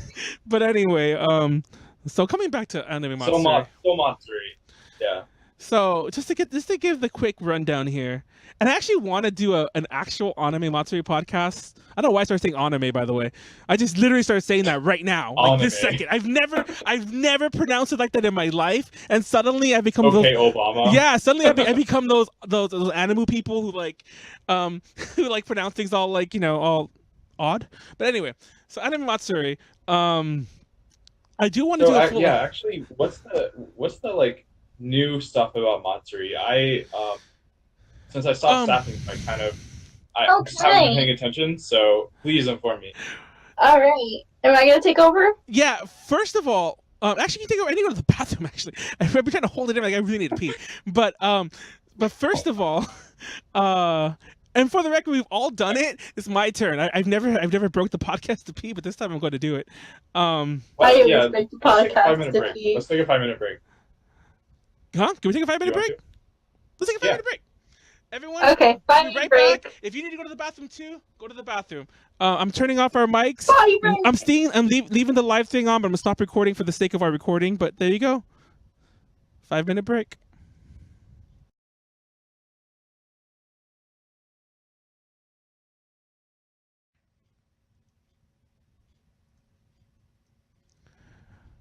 Oh, what the hell? Oh, Did we break things again? Okay. Our cameras disappeared for like. Apparently, when you minimize Discord, we use Discord now, by the way. But apparently, when you minimize Discord, it makes the cameras disappear. Okay, so we're back. We I went to the bathroom, of course, but we also discussed some other breaky things. So we got some more cheese. It's funny because I missed something really fun apparently before I came back, and I kind of regret stopping the recording. I should have let the mics on; y'all could have heard it. Nah, nope. Not fair. Anyway, so yeah. Okay, so Matsuri. I called you Kaz. Konaru. That's not offensive. You can be Kaz. Don't be offended. Kaz is cool, so I don't mind. Kaz is pretty. So you could be Kaz for now. Tell the brief version of the story with as many details as you feel needed, but keeping in mind what we've told. Emi Matsuri, that's right. Yes. That's sadly a thing still. Okay. So leaning off from last year, I'm gonna be honest, there really isn't much. But there is some stuff that did happen, like at a local con. There is one thing that we could discuss from last year. Okay, obviously. Oh, is it the honey popcorn thing? For the record, okay, I'll discuss that. For the record, for everyone watching, well, no, I'm gonna say for everyone watching on YouTube, I'll have a link in the description if you want. I'll have all the Scarves videos who will do a much better job describing what happened before last year. So before the whole before 2017. But since this year, 2018. Sorry, I keep forgetting we're still in this year. Yes. Yeah. So same. Before this year, let's go on from now. So let's talk about honey popcorn. Okay, so where do I begin with that? Oh my god, there's so many things I went wrong. Honey popcorn. Okay. Honey Popcorn, for those who don't know, is a group made up of Yui Mikami, who, first of all, they're a K-pop group, but they're made up of 3 Japanese members who are all also AV actresses. And mind you, they are all very active AV actresses. It's so good shit. Yeah. I tell you what. I'll have a link to Yui Mikami. No, I'm just kidding. I won't have a link to Yui Mikami's work. You know what's funny? Guys, is that never mind. We're just gonna keep going. Nothing. Yui Mikami, keep going. Okay. She's some good shit. I'll tell you that. Anyways, okay. So all I'm saying is that it's in my searches. Oh god. This is really weird. Look at my Xvideos profile, and it's all just her. I really like her nose. That's a really weird thing to like, but I like her nose. She has a cute nose. Okay. But anyways, I actually mean that. Anyway, okay. go on. So, Honey Popcorn King, and this was like technically like their debut, like being shown off to the world and everything, because apparently they had like an official, like I guess like an official debut in Korea and everything, like a week or two after Matsuri, but this was like their American debut / like first ever debut to the world, like performing and everything. So it was a huge deal, because that's pretty major. Honestly, not gonna lie. So the first mishap that happened was that there was, of course, confusion with autographs, and apparently they didn't print out the 8x10s, yeah, the photos. 8x10s that they were promised to. So, oh god, this is the best. I hate this part. Okay, I will include a picture once again for YouTube. I will include a picture. If you don't believe it, it has to be seen to believe. To be believed. Go on. So, what does Matsuri do? They do what they do best. Improvise. The cheapest way possible. So, they go, I'm pretty sure they just went to, like, the FedEx office and printed off. Yeah. In the convention center and printed off, like, copy paper. Just like Office Depot copy paper. Grainy, black and white, bad picture, black and white, not even colored. Like, that's how cheap they are. Like, they did not even put color. Like, I would have been like, okay, it's color, but they're so cheap they did not even use color. Like, girl. I think if you had that photo and you went to the copy center, I think each picture would have been like $1 something. They couldn't even have spared that. It was like they spent like 5 cents a copy. Probably $1 for that whole stack. That's just the beginning of it. So, Matsuri being Matsuri, they take their guest out on a little, outing. Because, you just want to look good in front of them, you want to give them everything. No, that's not what happened. So, they took it to the space, to, like, the Houston Space Center, or Space Station, or whatever, and, I want to say 2 or 1 or 2 members got lost, and they did not find them all day in the center, in like the space thing, the space museum, and they basically were walking around unsupervised, not knowing where they were, not knowing what the heck they were even doing, and this was going on for a few hours. This is what they gave people. This is that. I don't know if you can really see it there. Oh, you find it? Yeah. This is exactly what they gave them. Black and white on normal paper, and she autographed it. I feel sorry for her having to autograph this, by the way. But yeah. At least she autographed each one, and they didn't just autograph one and then copy that. That would have been more hilarious. Oh my god. Wait, hey, Konaru, do you know if they had to pay for those? Yes, you did have to pay for that. You paid as much as the actual photo. Yeah, this was a paid autograph session. This wasn't a free. Whatever. Yeah, this was not a free thing that you that you just went to as you got online and maybe you got one. No, you paid for this. Yeah, you paid for the printer copy, 5 cents, not 5 cents. You paid probably $15. Yeah, maybe 20. I think it was something in that range. Oh, and on top of that, you have to probably buy merch. Yeah. To get an autographed ticket. What's also, this is kind of not really just Anime Matsuri, by the way. I was talking to a friend about this. Texas in general, I don't know if it's demographics. I don't know. I feel it can't be, but I guess it is. It seems to have an extreme like a drought of Japanese translators, of interpreters, like in general. Yeah, we're happy. There's one person that I'm actually really good friends with. He did interpretation and handling for Deadlift Alita when they came to stay in Japan.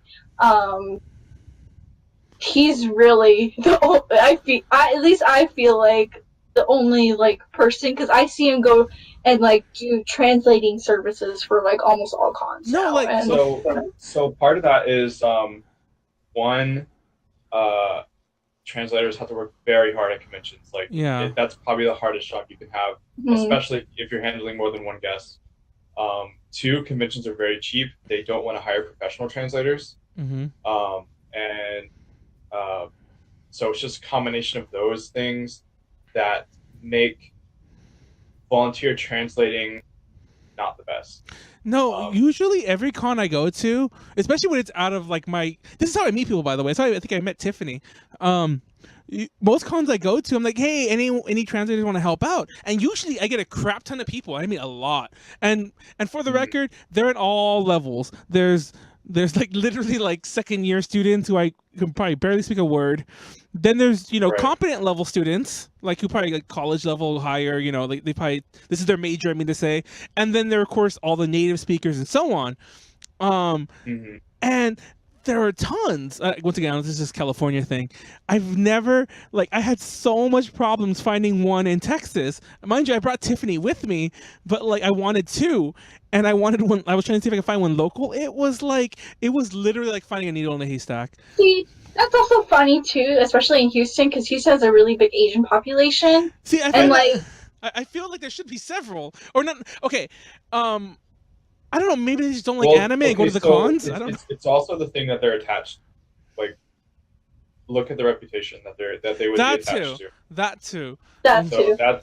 So I have a lot of friends that work Matsuri.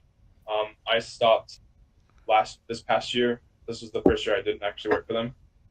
But most of the time, there's maybe 2 to 3 volunteer translators, and one of them flies out from Hawaii. So it's a chore, to say the least. And it's not just the translators; it's the handlers are all under so much stress. So I mean, yeah, Matsuri is a trip. It's messy. So they currently announced Lady Baby. Oh, I saw that on Twitter. And I saw the uproar from it. That's kind of I made that uproar. No, also, the lines. Okay, I'll say this, and I've been actually very pleased by the reaction. There are outlets, I won't say who they are, but those of you who really know us, you know who they are. Because I'm not. If on a personal level, I'm not vocal about it on a personal level. But there are several outlets, not several, that's too strong of a word. There are a couple outlets we don't get along with, personally. Even they are all like, yeah, we never go to Anime Matsuri. That's some insanity right there. And I spoke to several of them, and don't get me wrong, for a PR reason, most of them probably wouldn't because of that. But I've spoken to some of them, they'd be like, nah, man, even if they paid us or whatever, they brought us there, it'd be like, I don't want to be associated with that. And that's cool. So I'm like, okay, we may not like each other, but that's cool. That's respectable. But there's one outlet, and I'll say their name because they promote them like Don't all say their hell. name. You know what happened last time. No, I'll say their name because it's not. No, I mean they promote each other all the time, so it's no secret. They're the only ones. They're called J-Pop Rocks, and they're San Francisco based. They're NorCal based, and they promote each other as in Anime Matsuri promotes them, and they promote Anime Matsuri. And it's funny because at the time. And they've grown off of this. Mind you, they're still pretty small, but I'm not exaggerating. If you can go on fucking Wayback Machine, they used to have 80 likes, and they were and then suddenly they're they're covering Anime Matsuri, and it's no one else will cover you. And for the I won't name names, but there are certain people in the industry on the other side. Of course they're going to cover them because nobody else will accept an outlet that has 80 likes, on their Facebook page or 15 follows on their Twitter or whatever. No one's going to accept them otherwise. And they've grown since then, and they've interviewed a lot of their guests and so on. And they're of course promoting them again. But we have other people like J House Rocks, which I don't think are actually related, even though their names sound very familiar.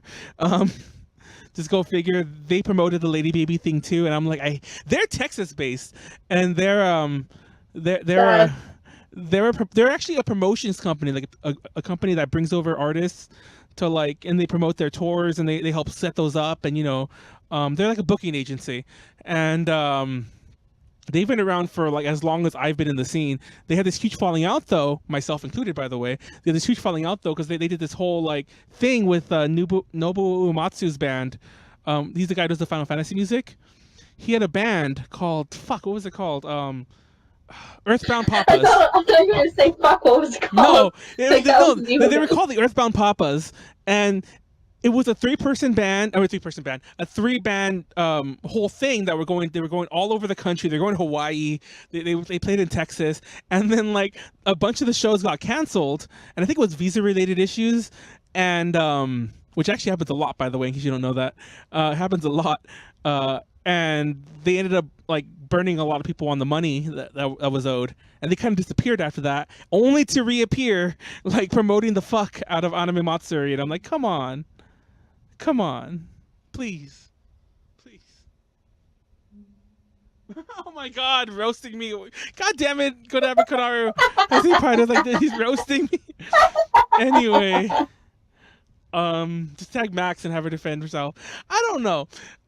Real talk though, there's a few things I wanted to tell, but before I tell them, I'm curious, Ethan, and you can actually back out if you want, or you can even say that that's not the case. Have you noticed anything shady on their end? Matsuri's end? Yes. In what case? What are we talking well, about? Let's go with the easy one. Anything? No, let's start with the easy one because I'm sure. No. Don't listen to Manuel. Don't listen to Manuel. Okay. Everything. I'll listen to. Well, okay. So first, I'll answer Konaru. Yes. Manuel. Okay, let's go. The easy thing is their attendance. Or let me phrase that. Their stated attendance figures. That is the bullshit of bullshit. Yes, but also, I mean, they're definitely not the only conventions to do that. A lot of conventions do turnstile, which is like all 3 days added together.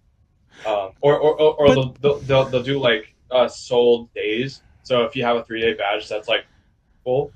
But yes. I think they're even lying for turnstile. By the way, even for the record, I mean, I it actually wouldn't be out of the norm.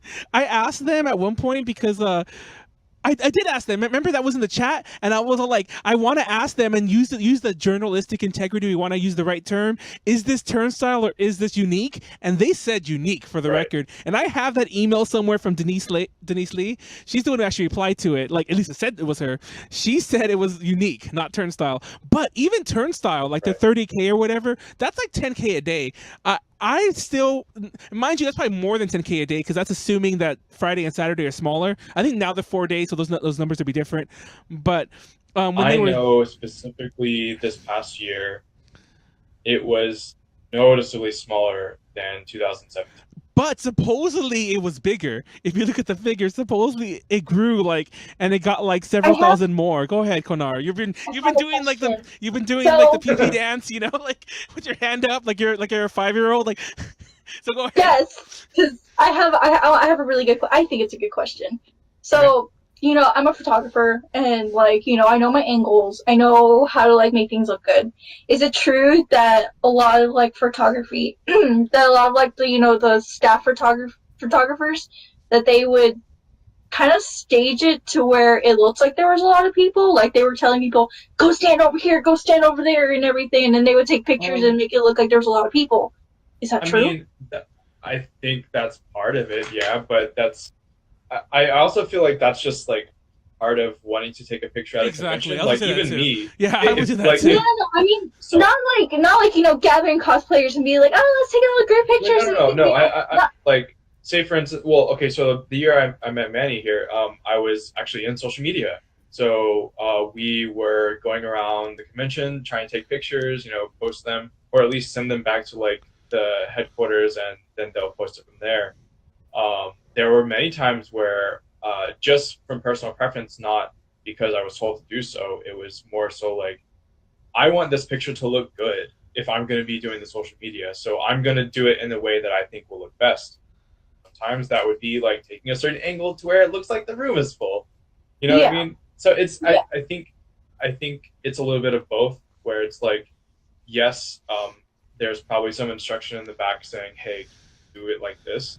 And then there's also, for me, where I was hey, I just want it to look No, I can see both ends. Honestly, it's just like, I heard a lot of people like from their experience at least, like just being like, yeah, there was this photographer. They were telling us stand over here and do this and that so we can make it look like it's a bigger thing, and like they were doing. Yeah, and they were just doing like a lot of it was Ethan. Just stuff. Yeah, it was definitely me. Yeah. No, but for me, like, it was never about like, oh yeah, you guys do this, and the people in our department, like, they were all very well-minded people. They wouldn't have said like, hey, go stand in a group. You know what I mean? Mm-hmm. So but also to answer your question, I would not be surprised. Yeah, cool. Like, I always tell this story. Actually, I don't think I've ever said it publicly. I have posted it like on posts and things like that, but I should publish that footage. I just, I'll send it to, like, if Tyler's willing to, like, open this thing up again, she can use my footage because I do have it. I don't remember. Sure, she's willing to. Yeah, I don't remember if it was opening ceremonies or if it was a Sailor Moon event, which I think actually were back to back, so it might have been the same. Doesn't matter. But at one point, Denise Lee comes out and she's all like, I don't know why she said this. She did not have to say this, but she came out and she's like, there are thousands and thousands of you out there. I can see you all. Oh my god, I was there for that. I literally screamed and I was like, no, there was, like I said, I'll be generous and say maybe there was close to 1,000, and I mean, like, but in my honest opinion, there was maybe like 500 people there, and I panned across, and you could see, first of all, thousands and thousands. I don't think could have fit in that room. It was probably like, it wasn't small, but it was like there wasn't really that much seating, and I panned across it, and it was so empty. It was, and not only that, but who were there were like all sparse. It was like, oh my god, and I panned across. About in, like, I was just like, yeah. Where? Huh? I was just like, bitch, where? Yeah, exactly. And that bothered me because I'm like, you didn't have to lie. It's like, you really didn't. Like, why did you lie there? You could have just come out. Hi, everyone. Welcome to Anime Matsuri. Continue on with her life. Like, why did she have to say? Thank you all for coming. Yes. Like, it doesn't have to. And not only did she say thousands are there, she said, I can see you. And I'm like, what the fuck? No. Right. But go on. But also, this is just facts. This is not opinion. Just because I worked with them, I work within the convention side of things. This also comes from the same people who put their picture front and center in the program guide. Yep. And also are basically like the finale of the fashion. Yep. So. Yeah, I think that explains. Did you remember that picture? I don't know if it was the mayor or whoever the heck it was. Somebody came and gave them an award, and like, actually, I didn't really notice it. Tiffany was like, "Oh my god!" Of course, Denise had to put herself in the center of it, and like she kind of came out and she made sure that they were like all the guests. Like she actually like cut off a guest and like it was really awkward. And I have the picture of that. It was like, oh my god, have some humility. It's like, what the hell? It's like, don't make this just about you. For them. Exactly. Yeah. I don't know. For the record, I found this. I don't know who that person was. I think it might have been a state congressman. It was the mayor. It was the mayor. Okay. Because he was just in the Kutsuki Club. I think they declared it like Anime Matsuri Day or something. Yeah. I'm like, Mayor, please. Mayor, please don't do this. Don't do this, please. I hope it gets tweeted out. No, just kidding. That's so bad. I'm sorry. No, and then there's my other story. I've shared it on the Boycott Anime Matsuri page, and I've been meaning to mention this, and I actually forgot until I heard somebody else mention it, and I don't know if it was us, so I'll tell the story now, that there was a guest, or I think they were a model, actually, sorry, they were a model at the fashion show, and they were saying that people were just wandering into the dressing area, that people who clearly weren't supposed to be there, they were just wandering over the cameras. So I don't know if you saw this story, but I'm like, that triggered something, I'm like, oh my god, and I remembered. I know exactly, yeah. So I remembered, and I was like, we were looking for, I won't say who it is, because I don't want to name guests here, so we were looking for a guest, me and Tiffany, and they led us to the fucking dressing room, and we didn't realize where we were being led to we were following a staffer who like backstage, yeah. yeah, they led us into the fucking dressing room, and like Well, I mean, to be fair, it's barely a dressing room. but there were people like, you know, who weren't, there was no nudity, I saw, thankfully, but there were people changing, and like there was like, I was like, that's not, you know, like places like that shouldn't, you know, I mean, that's kind of a given. That's not even an anime Matsuri thing or even a con thing. Well, that's kind of a running a good event thing. Those kind of spaces shouldn't be so open that people and just like wander in. having respect for the people that are. Oh, that being said, I wanted to be noted that there was no security we went past. There was nobody who stopped us. Like, mind you, we were with the staffer. No, we were with the staffer. So like, but anybody could have just anybody could have just wandered back there. Like a random attendee could have been like, "Oh, what's back here?" And like, you know, just like, "Oh crap, I get to see all the guests." You know, like that person's like changing a shirt, but I was just gonna wander back here anyway. And so yeah, things like that. And I was like, was that us? Because we wandered back there with. I mean, we were carrying all of our cameras and shit too, you know. But yeah, I think that just kind of sums up Matsuri. Yeah, really. I mean, there's so much stuff that we should probably talk about after, but yeah, like it's just. I'm down for like a tea session. Yeah. Honestly, it's kind of mind blowing how the convention even runs, because to like in the 3 years that I worked, there was a total of maybe 10 to 15 people who actually did shit and got stuff done at the convention. Everyone else is dead weight. That doesn't surprise me. The dead weight is who we just talked about. Oh yeah. So it's just like all the people who work, or like the main staffers, they bust their ass. Like there was many times, like I think the last year that I worked, 3 out of the 4 nights, we were working on the convention until the sun came up. 20-hour days, 24-hour days. Like it's not uncommon, and it's just because of the trickle down from the top. They just make everything so much harder, and if they just let so for instance, like the printed out papers for autographs that we were talking about, that was most certainly from the top. That wasn't a staffer being like, "Oh, let's do this," because a staffer would have been like, "Where are the prints? We need the prints." Yeah. Yeah. And especially the ones in autographs, I know, like on a personal level, like they wouldn't have done, especially with high profile guests. So I don't know. Yeah. Anyhow, I knew it was all them from like day one. I want to. It's not surprising. What did you say? No, I'm just saying, like, I knew it was the top. Yeah. Like from day one. It's really unfortunate because, I mean, y'all have all seen the guests that come through. Like some of them are massive, right? Mm-hmm. Like absolutely massive. Like any other con would kill to have some of these guests. And it's just, man, I think at the very core, like there is a really cool vision for what a convention could be, but it's everything else that screws it up. Yeah, there's a lot of things I want to say. Before I say it, I'm not going to say it, by the way, but I'm saying, like, I plan to say it in the future if you ever have, like, Tyler or something like that, and focus on it totally.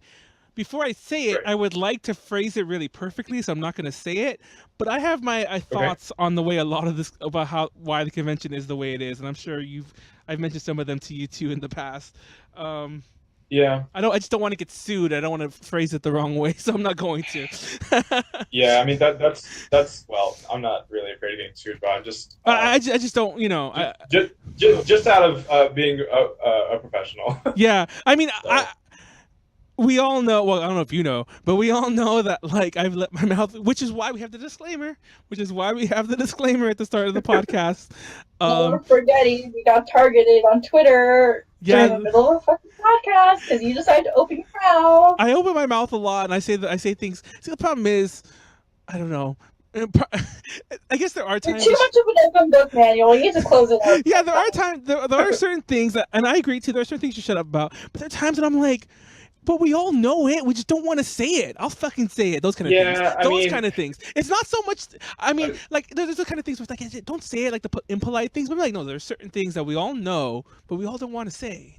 Those kind of things I just don't shut up about. I don't know. I mean, there's also like call out culture, right? Like, we've all seen it. Call out culture is pretty bad.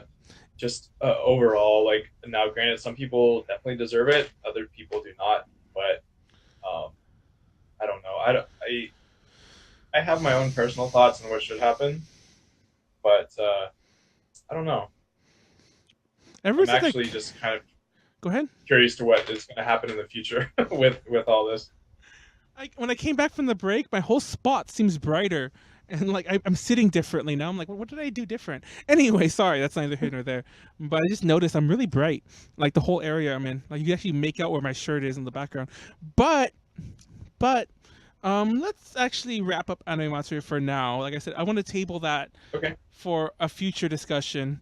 Mainly because of time, to be honest. Not so much because I didn't want to talk more. I do want to talk more, but mainly because of time. Holy crap! It's been 2 hours. I know, but I do want to.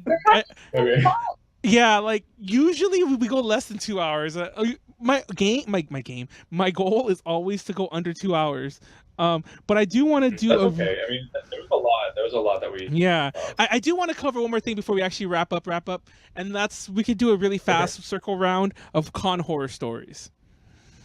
I want to start. Okay, you start and we'll go clockwise. It'll be Ethan, then me last, and then we'll wrap up. Okay, so I'm just gonna talk about my whole first ACON. Oh my god! Like my very first ACON. Okay, mind you, I was in this. Do you know what story this is? I don't know. I think he told it before. But go on. Yeah, I've told this one before. So there's I have 2 stories actually. Okay, so the first one. Okay, so actually a little bit of background. I decided to go to ACON because I was graduating from high school, and my mom and dad gave me an option. Do you want to go to Disney World, or do you want to go to a convention for your graduation present? Mom, I want to go to the anime convention. Oh my god. So here I am. Skipping out on Disney, deciding to go to one of the biggest cons in the state. I was super hyped, and we get there, everything looks super cool. This was back when it was at the old hotel it was at, but they were making a water park and everything, but then they pushed them out of there because they built the water park, and they knew they would screw that up, so they pushed ACON out, and that's why they're in Fort Worth now. Anyways, so yeah, my first ACON. Okay, actually I have 3 stories. Oh my god, Konaru, go on. My first one. This is all in the span of, okay, these 3 stories actually span within, the Saturday night of the con. So, I do, a lot of, idol dance gatherings, all that, and, there was one being held there at the con, so I was like, okay, let's go hit it up. Dance nonstop for 2 hours. I had a lot of fun, though. It was really nice gathering. I don't even know who ran it, but, it was really nice. So, I'm hungry, I'm starving. I go up to my room and I'm just give me a drink. I have my pizza ready because my ex-boyfriend just ordered pizza and it just got there right as I got there. So I was like, yes, I'm gonna eat. I'm gonna drink some water because I am dehydrated as fuck. So, I sit down. I take a bite of my pizza because I'm like, oh, pizza's so good. I start drinking my water bottle, and I'm like, huh, why is it burning? Oh my god. 3 gulps in, realized it was vodka. Nice. I've been there. And then, okay, and mind you, I was 17 at the time, so of course it was pretty illegal. And I was like, oh my god, I drank alcohol, my mouth is still on pure now, oh my goodness. And it was because I always I don't know, I just disliked the thought of alcohol when I was at that age, so I was whatever. So yeah, that was my first horror story, and then like it's funny because like the person that brought in the alcohol is now my boyfriend. So he felt really bad, and he was like, "Oh my god, I'm so sorry. I didn't mean for it to get like so super disorganized. I'll be sure to be more careful." So I was like, "It's fine, it's fine. You got pizza. We got pizza. There's still water. That's fine." So then we decided to go downstairs to check out the rave because we heard crazy shit always happens at the Akon rave. So we decided to go check it out because we want to see if like rumors are true. So we go down there, like we get to the area where like the rave entrance is at, and we start walking, like trying to get across, and then like this dude just starts following us like really closely, and he just kept asking, "Where's my mom? Where's my mom? Where's my mom? Are you my mom?" And like I'm 99% sure he was like on acid or something. He was on something. So then like we're getting really annoyed with him, and so we decided to just go to security and be like, "Yo, this dude doesn't want to leave us alone." So then security looks at him. He makes eye contact with security. He immediately bolts, like just starts running off, and then like security's like, "Oh shit, we found him, we found him, we found him," and I'm like, God. we found the mom guy. Like that gif of like Gordon Ramsay where he's just like, yeah, that was us. That was us. Okay, so we're just like, okay, we're bolting out of here. We're just gonna go like in our room, go like put all of our luggage against the door, and just make sure we don't go back out there until the morning. So we're going up, and we passed by a room. We noticed there was like two like really young girls going in there with like a big like dude and everything. And like they were like, "Yeah, come in here, come on!" And then like we saw them handing money and everything. We were like another Gordon Ramsay moment. Where we're just like, So we're just like, so me and like my now boyfriend at now we were just like, we sticked around the area for like a bit, and we told everyone to go back to the room, and we basically just busted a room party and everything where there was like a whole bunch of underage girls. So then we decide to bolt back to the room, and we're like, "Guys, we gotta call security. There's like underage girls. There's money involved, and like that's not okay." And this is going on like across from our. So we call security, and not even like 5 minutes later, they were up there, and they escorted these young girls out. Like I'm pretty sure they were like 14, 15, and then they gathered like a whole bunch of this money, like nothing but quarters and like dollar bills and everything. They were just scattered on the floor apparently. So they gathered it all up, and they were charging people to come into the room and party and like get alcohol and apparently do bad things like with the girls and everything. So we saved some lives. I'm pretty sure we saved 2 lives that night from like really bad shit. And they came over, thanked us for like calling us into security, and they got me kicked out of the room. And I'm pretty sure a few of them got arrested. So shit. Wow. That was my Saturday night of my first ACON. Y'all got anything better? God, that was your first ACON.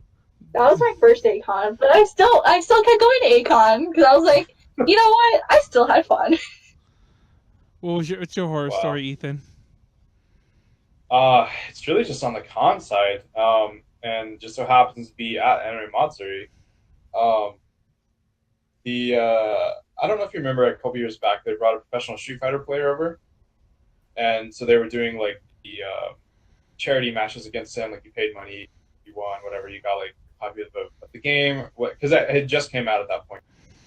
And so I was in charge of like the whole booth, setting up all the systems, like getting everything ready, making it was good. I had a translator and a couple other people helping me. And so we got it all set up. Everything was good.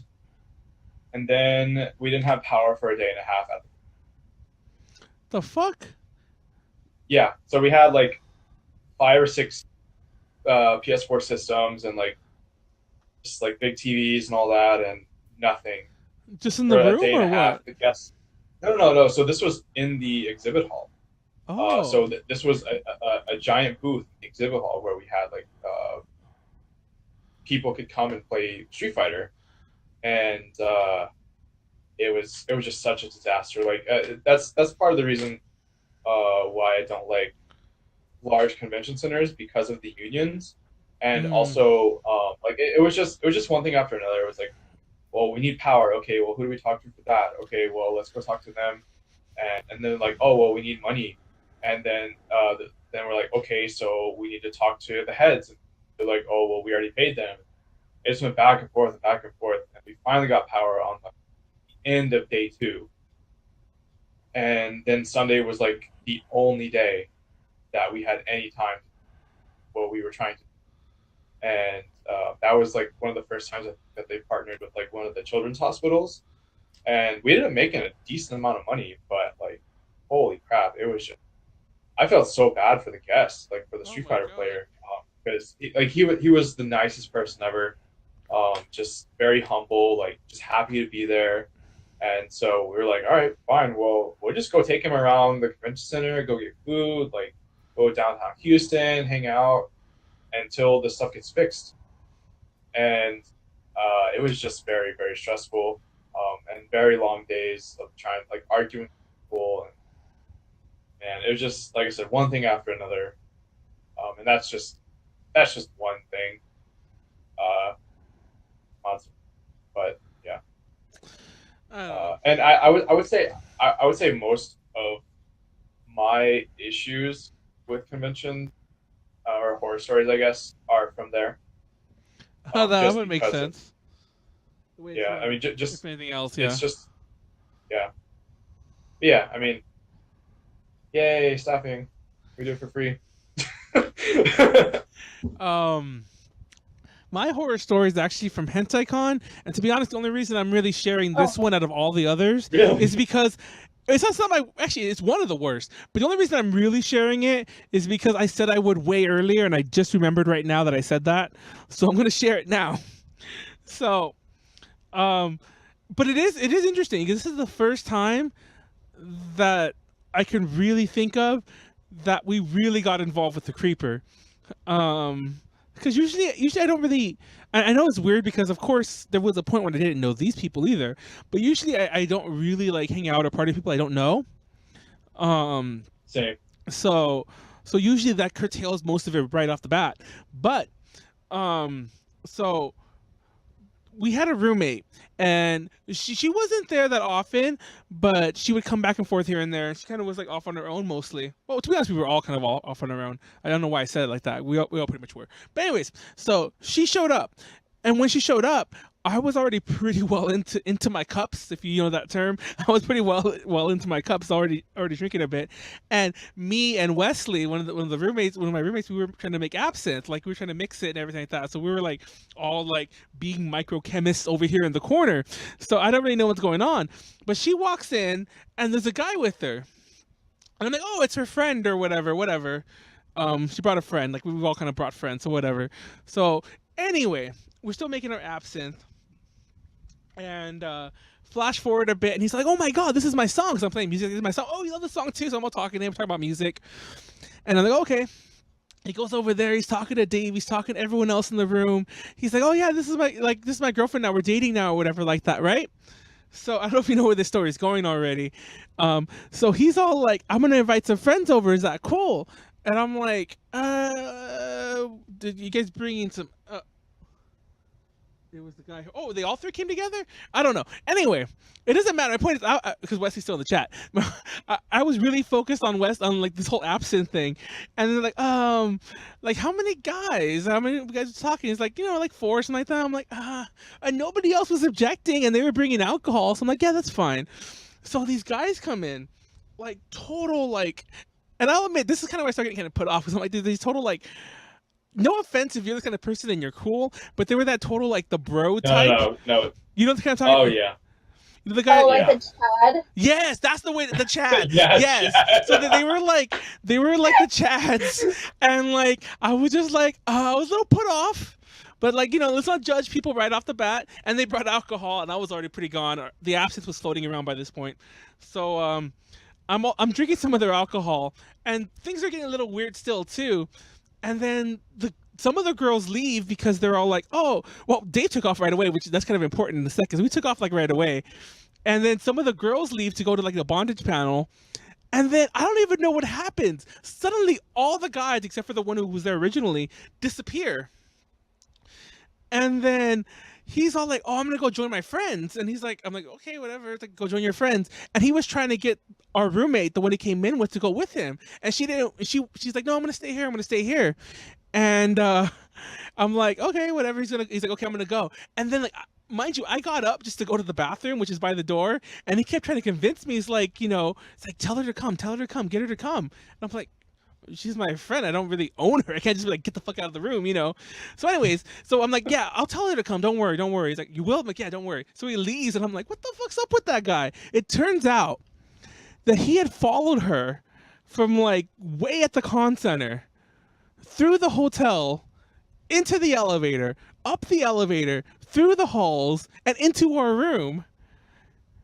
And I'm like, what the fuck? And she's like, I told Dave, and I'm like, why did? And not only, well, okay, I shouldn't have named him because I can all pinpoint who he is. She's like, I told one of the other roommates, and I'm like, what the fuck? Oh, Wesley's saying apparently he followed her a few times before. So I mean, he followed her, yeah. So anyway, I'm like, what the fuck? And I was so like, then why did he leave? He was the first to leave. And then we all started putting two and two together, and we're like, the other guys, they probably just came because we had like not a bunch. We had girls with us or whatever, And when the girls left, they left. Right. And as you would do. Yeah, exactly. So like, it was just us guys, and then like the one girl that I thought was to begin with, who came with the guy, and I'm like, what the fuck? And then to make matters worse, that same roommate, the one who left early, who knew about this, by the way, comes back with that guy, and I'm like, what the fuck? And I'm like, no. And then one of the other guys who was with us, like, I think Wesley was too, but one of the other guys, as soon as he walks in, he's like, you look like you don't want me here. And he was just like giving him like the stinkiest stink eye ever. And I'm like, nah, man, you gotta go. And I'm like, you have to go. It's like, whatever. And apparently, from what one of the roommates was telling us, that like I'm like, why did you bring him then? Apparently, he found him downstairs asking a bunch of girls, hey, are you my girlfriend? Hey, are you my girlfriend? Are you my girlfriend? You want to be my girlfriend? What? Yes. Wow. And so how old is this person? He looked like he was in his early 20s, like probably college age, which is why they all made the perfect Chad-looking team. But so yeah, FYI, in case you're curious, Wesley eventually did report it to con security and to the hotel staff and everyone else, because they told us what room they were in, which, funny enough, I forgot. I don't know if Wesley remembered. I forgot. And they told us what room they were in because they wanted us to go party there later on. Once again, probably to bring all the girls with us too or whatever. And so yeah, I just telling that story because that's my that's the closest I've ever come to a con creeper, to be totally honest. Like, we all know certain creepers they share around, and we've all heard the stories. Yeah. I've never experienced, I guess because the guy, I wouldn't really experience one anyway, but even like you never know, man. Well, then again, yeah, once again, you don't know. But then again, like, I've never really experienced one firsthand, period. Like, kinda, I guess that's a whole other story. But anyway, but yeah, this was like, I'm like, wow, that's just a straight up creeper that, was in our room and other shit. So it was crazy. So yeah, everyone, be safe at your cons, and don't be afraid to speak up. Report shit to staff. They will help you. Yes.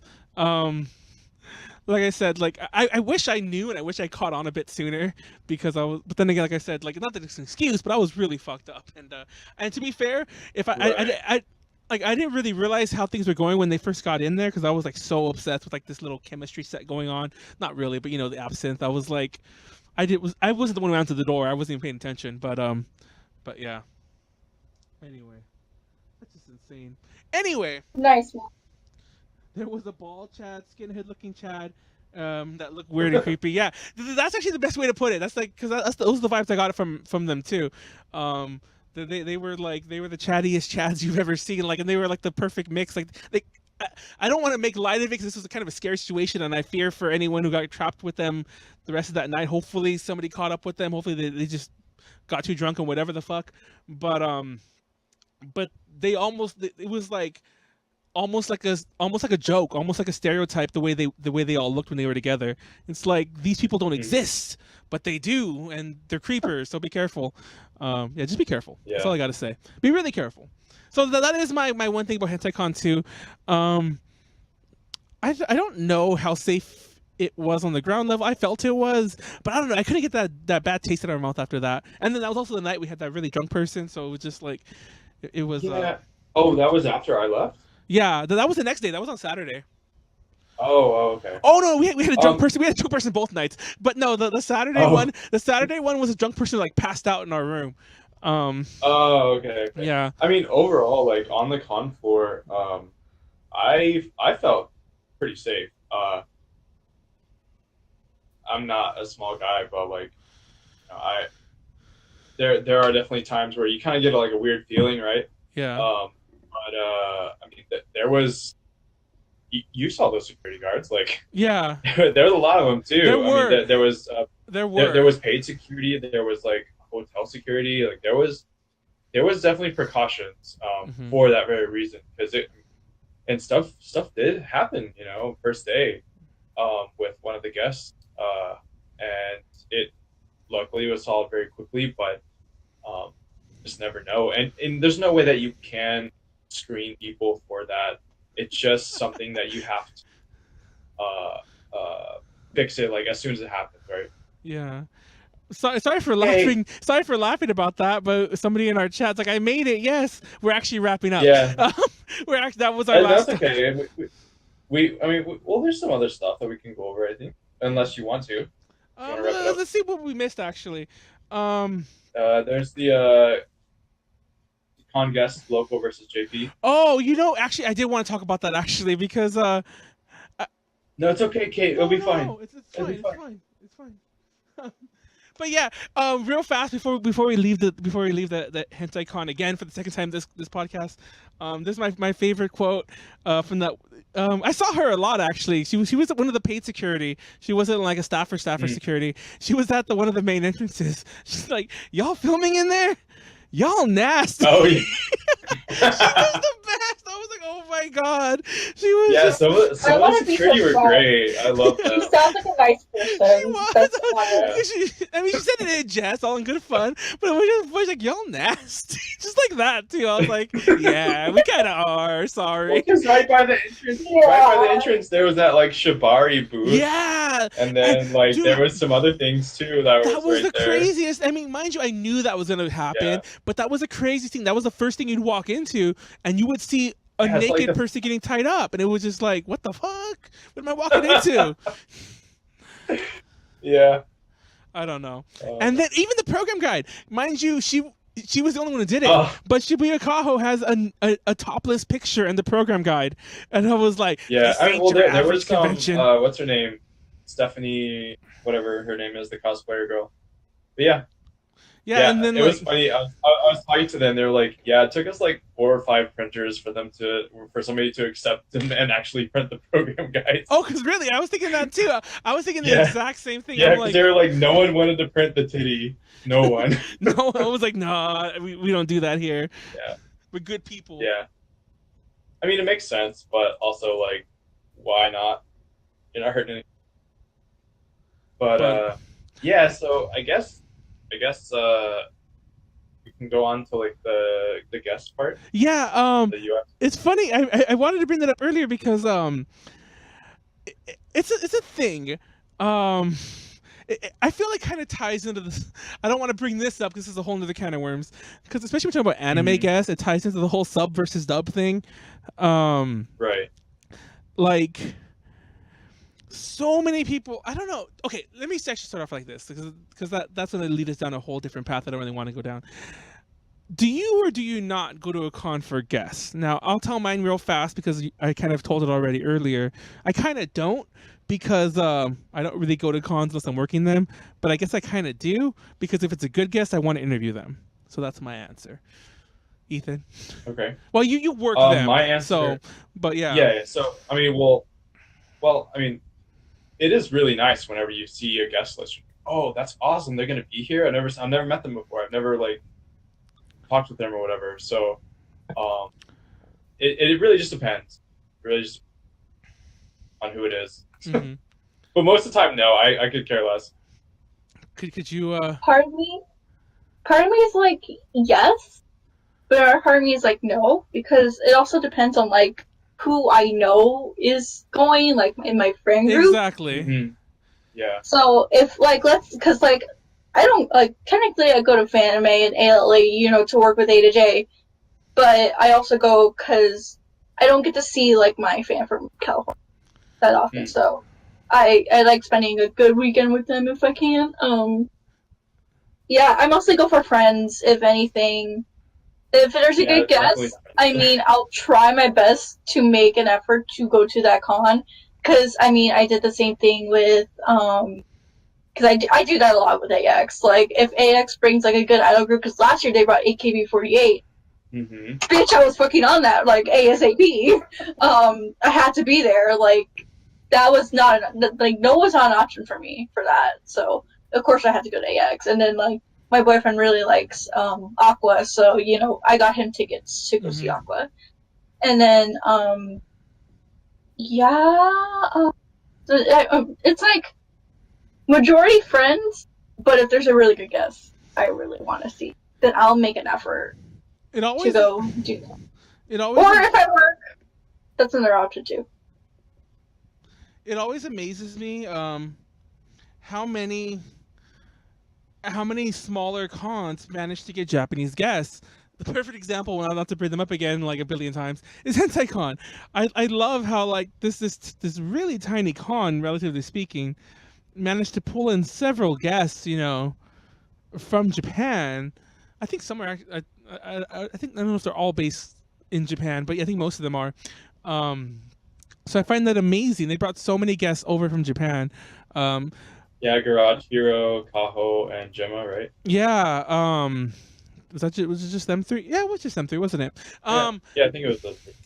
But that's still a lot for a first year con. It's rare that, for example, ALA, and they've been around for, gosh, I think this is like their 14th year, if I'm not mistaken, this year that's coming up, or something like that. Anyway, they've only had one Japanese guest, and he's come twice. I don't want to. Yeah, I don't want to say who, but apparently they might bring a couple this year. I just heard that like through a friend, so I'm like, I should say that. I wouldn't anyway, but I'm saying that like, so maybe they will be bringing more Japanese guests, but it's so rare. And that said, I used to very much like turn my nose whenever I heard of like, cons that would like pretty much focus solely on domestic voice actors, because that's kind of the field that most cons cover, the smaller ones, I mean to say. And right, I don't know. I mean, there's a lot that goes into that. One, I mean, Japanese voice actors they're extremely busy, right? Exactly. And it's really hard for them to plan like 8 months in advance to go to something. Because of the fact that like they might get a call like the day before to voice a show, but also with foreign guests, like minimum $800 plane ticket. Yep. I mean, you could pay a domestic voice actor their like stipend or their appearance fee plus a hotel for just the plane ticket for most Japanese. And it blows my mind like how many Japanese guests, like AX for instance, like I would say $1,000 average for every single Japanese guest that they bring. So 1,000 times 100, like that is a shit ton of money. And yep.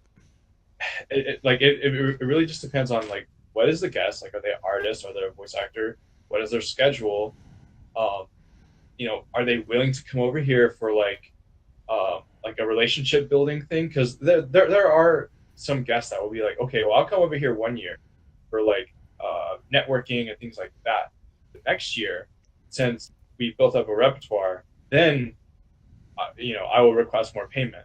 So there is that side of it too, but a lot of times Japanese guests, like they are definitely treated more professionally than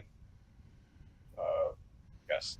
You know, they want to have like a nice room, multiple meals paid for. They want to like be taken around the city wherever they're at because they've probably never been there before. So there's a lot that goes into it. And English voice actors or just English guests in general are a lot cheaper.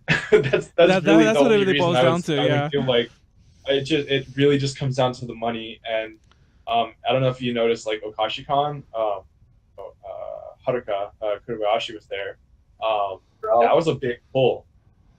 You know, she's like a J fashion girl. Like that was a pretty big pull, and that was with some finagling with with future conventions in mind. Like, hey, if we do this now, what can we do in the future? Because we have the reputation of being able to take care of this guest now. Yeah. So it's definitely a lot harder for Japanese guests. Not that like if you would ask every convention organizer, they would say yes, we want to bring every Japanese guest we can possibly bring. But can we? Yeah, that's the more difficult part of it all, isn't it? Yeah. I don't know. I've been interviewing more and more of them lately, mainly because I don't know. I feel like there's a lot of legwork even when we interview Japanese guests. You know how amazed I was? I didn't know that Kaho spoke English.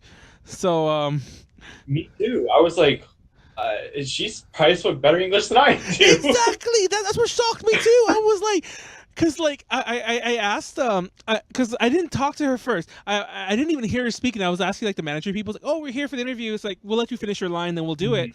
And I was just talking to him a bit, and I was like, oh yeah, does she speak English? She's like, yeah, she does. And like in my head, I was imagining like, I guess we'll do, because I was waiting for one of them to translate for us, but apparently they couldn't, for the record. I was like, okay.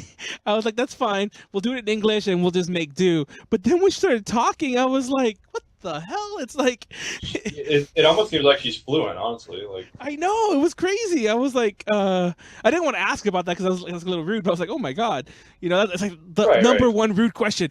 Your English is not rude question, that rudest statement. Like, your English is so good. I don't think that's rude. I mean, especially she's a pretty big Japanese guest. I guess, yeah. I mean, it would only make sense to be surprised that she's.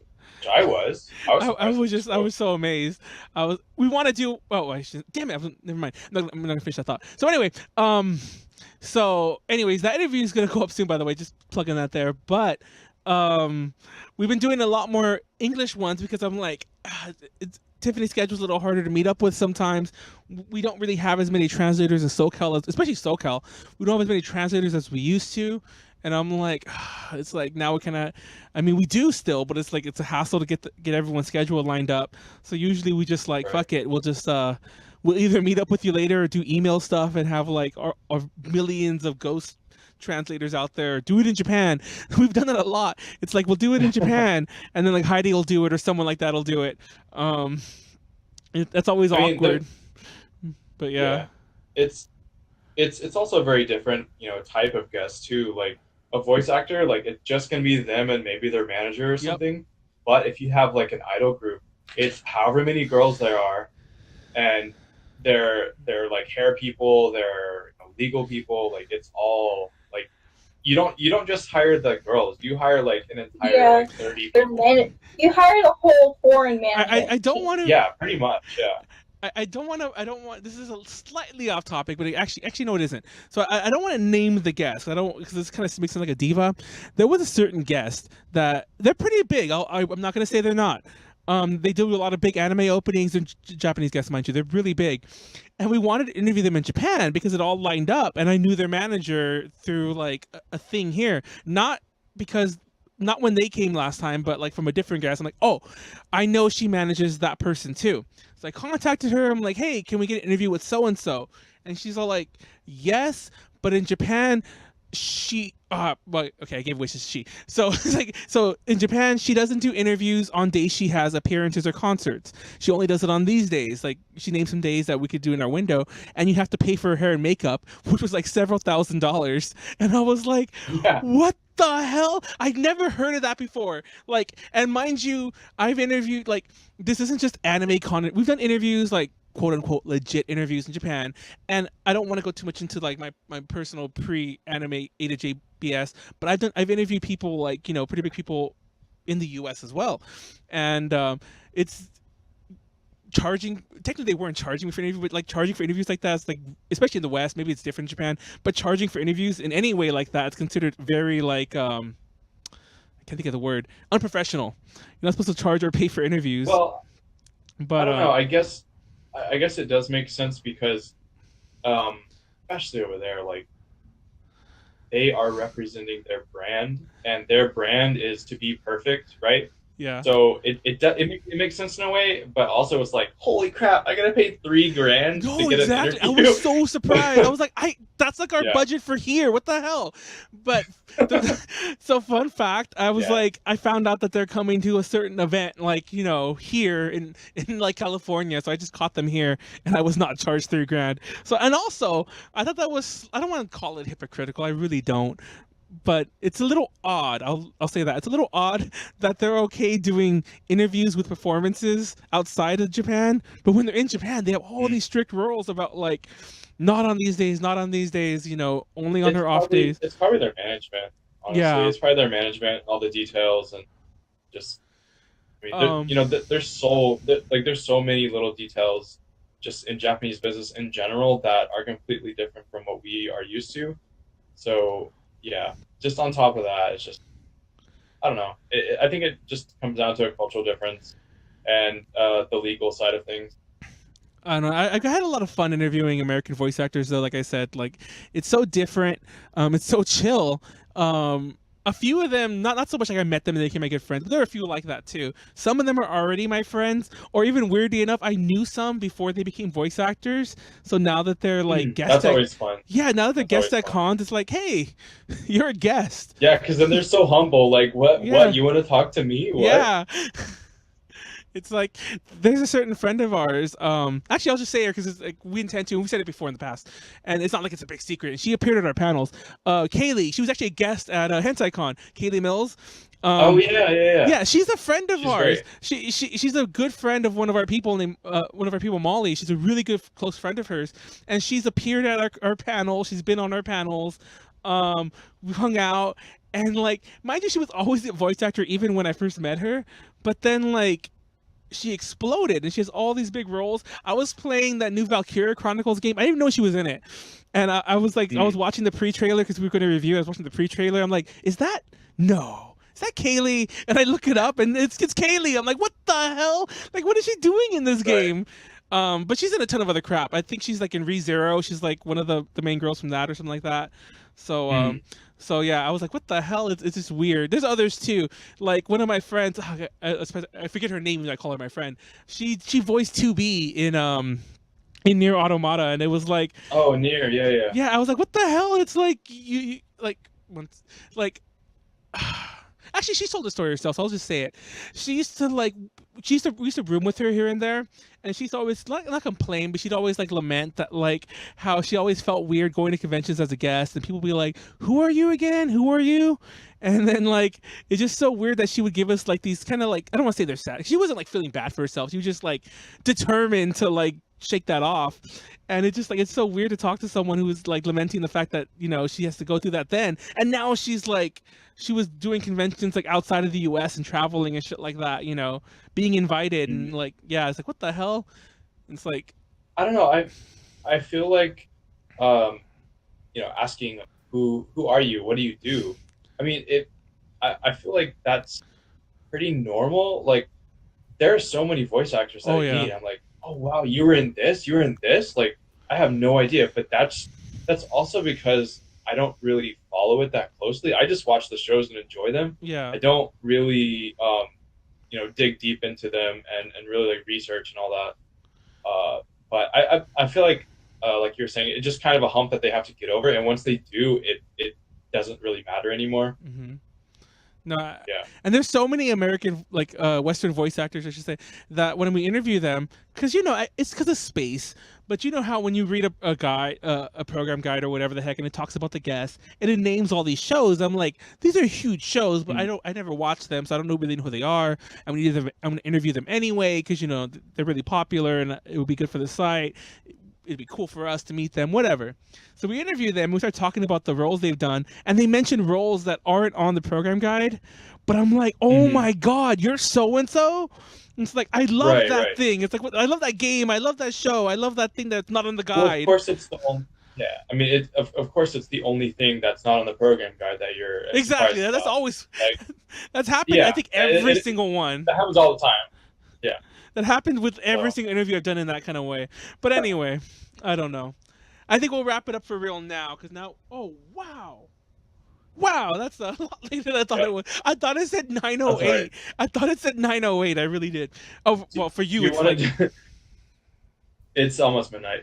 Do you want to anything else we're missing? Just go to Con Burnout or like 2019 plans? Yeah, I want to talk about Con Burnout. No, not Con Burnout. For the record, I don't think I'm going to experience Con Burnout because I'll keep. Well, I think I already experienced it. I don't know about you, but I think I've already. I have too. It was this year. It was this year actually. After AX, it was. It hit me really hard because it was AX, and then right after AX, I had OkashiCon. And man, I was just so over conventions after AX. It wasn't that I had a bad experience. It was just like I was at AX for like a week and a half. It was so long, and then I go to OkashiCon. I'm like, holy crap, another like 5 days of this. No, like. But yeah, I'm definitely over it now. But I think it just happens if once you. I mean, I have only been doing it for like 4 years. It's not a long time at all, but I think it just happens in waves, and it's just bound to happen. And you just have to I had to reflect and be like, what do I actually like about them? Yep. Why did I go in the first place? And it's because I like anime. That's it. That's been my experience. We'll let you tell yours in a second, Konaru. But yeah, like this year, I mean, you could just look at the A to J page of the events because, like I mentioned, this past couple of years, I've been doing most of the panels by myself. Not by myself, I shouldn't say that, but I mean, like, the panels don't happen unless I'm there. That's what I meant to say. So I never do them by myself. Actually, fun fact. So you can actually see that we've only been to I want to say 4 cons, but. I feel like my little burnout period is I've gotten over it because, like I said, I might be in Vegas next week. I'm going to be in Sacramento in January. I'm going to be in Ontario in January, and the only reason I don't have plans beyond ALA, besides Fanime and AX, is because I don't really know what's happening yet. I don't know the dates of the next year's cons, all of them. I plan to go to ACon, I plan to go to AX, I plan to go to Fanime, and I'm definitely going to ALA Sac Anime, and so on. And I plan to go to Anime California and Hentai Con and all the others that are going to happen again. But yeah, I've done so little this year. And I do feel like. Oh, sorry. I do feel like I don't really like doing back-to-back weekends. Oh God, no. I mean, it's like the traffic is not that big of a deal. It's just like multiple days of being exhausted and thirst and all that. And then having to come back to the real world, job and all that, and then also go back again. Mm-hmm. It's a tough transition, but it would be a lot less tough if I got paid for it. No, that's I miss the days when our YouTube channel was monetized. I mean, I've missed this a million times. For the record, I'm gonna plug this now because I'll probably forget later on because I'm gonna want to wrap it up a little quicker when we're done with this. But we do have a Patreon. If you like what we do, support us on Patreon, patreon.com/ADJConnections. And shout out once again to our current patrons, Ed and Kenneth. Ed's in the chat right now with us, so thank you so much. But beyond the Patreon, we do have other. We have some smaller revenue streams, but yeah, I don't know, I would do this anyway, but it'd be fun if a lot more of it was circular in terms of not so much that I can make a living off it. That's not what I mean, but so much enough that it would I mean, if I just break even, I'll be happy. Exactly. That's what I would wish. Yeah. I miss when our YouTube was monetized. Another way to help us, by the way, is to subscribe to our YouTube channel. Comment, subscribe, share with your friends. That would help us a lot. Or, like I said before, if you really can't do it, actually, I would love if you like it, please do that at least. Comment, subscribe. But if you can't do any of that, then just watch our stuff, read our stuff. It's even better. But yeah, I don't know. Did you go, Konaru? Tell your burnout story. Burnout stuff. I have not actually experienced burnout. That's good. That's good. Yeah, but I feel like we're old men now. No, I feel like I'm gonna experience it soon since next year's gonna be just as busy as this year. Like, I love being busy. Like, don't get me wrong. No, I love being busy. last year was It's my 'cause I'm busy young. month. Yeah, exactly. Last year was my busy month. Last year was my busy year where I did like I think I did like 13 or 14 big cons. By big cons, I mean cons that we attended as press, that we covered, that we had panels out and that kind of thing. Not just like we kind of just went for as industry. Because that's my other thing. I'll fill out industry thing and I'll go for fun. But for fun, I just meet up friends. But and then I went to Taiwan for a month, and I was just like, when all that was done, I was just like, oh my god, I'm done. And by the way, when I went to Taiwan and Japan, that was also to do interviews and work and shit like that. It wasn't like all fun. It's always good to have rest and sleep in your own bed, right? Yeah, I don't know. My bed has a hole in it, so it's not really. How big is I'd it? rather So hotel beds are a lot better, right? So just Hotel beds are so much better. Yeah, better they for my come back back. and they're already made for you. Yeah, it's great. Yeah. But yeah, no, I haven't experienced burnout, but I feel like I'm going to experience it probably next year because this next year is going to be just as busy, if not more. Especially with some things. It's what you like doing, right? Oh yeah, I love going out I love organizing like my idol festival and everything. Like it's the best thing. I like the best productive thing that's like that I really love and put all my heart and soul into it. Like I feel like the best of me comes out of the best of me is put into it, right. And like I want to show off like everything about it, and the fact that like I make it for specifically for like the community, because like not that many people in the idol community get opportunities to like perform at cons because because either they're fighting for the panel space or they're fighting to get like a guest thing. Well, I just feel like it's better just to have like one big concert type of panel thing where everyone can daily sign up. We just evaluate them and we bring them up on stage instead of like having to fight for that space. And even then, now I feel like the community is a lot more healthier, honestly, because of it. I feel like it's a lot more honestly, but yeah. I feel like it's more of I don't want to say a family, but it's definitely more together than it has been in the past couple of years. Mm-hmm. And I feel like if you do keep that going and you keep like pushing the boundaries of like what you actually want to do with it, then I don't think you're gonna get tired of it. Like you're gonna be tired, but you're not. I'm definitely tired, considering that I actually do have medical problems that I should probably be taking care of. But I put more of my energy into my idol festival than my own self-care. Rude. But I mean, like it makes me happy. Like honestly, it's just something I like doing. Yeah. But yeah, I don't know. You were gonna say I haven't had burnout, so I'm probably gonna do it soon. Oh no, I just said that's cool. Like that's kind of what I was saying about like me evaluating like why I actually like doing cons. Is I like meeting new people. I like traveling. I like seeing friends that I don't get to know very often. It's just something that takes away the dreariness of like, normal life.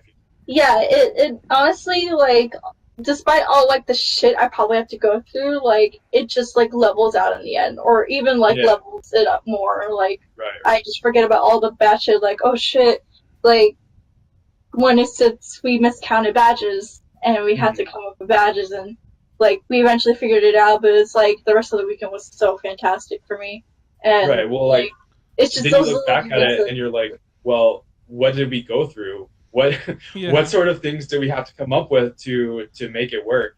Exactly. That's the cool thing. That's the cool thing. Exactly. Learning from like the mistakes that you made and then just applying to make it next time so much better. Yeah, and then you look at the people that you look at around, like the people that you work with, and you're like, we did that, right? Like, look at all these people that are happy because of what we did. So yeah. I like doing it like you.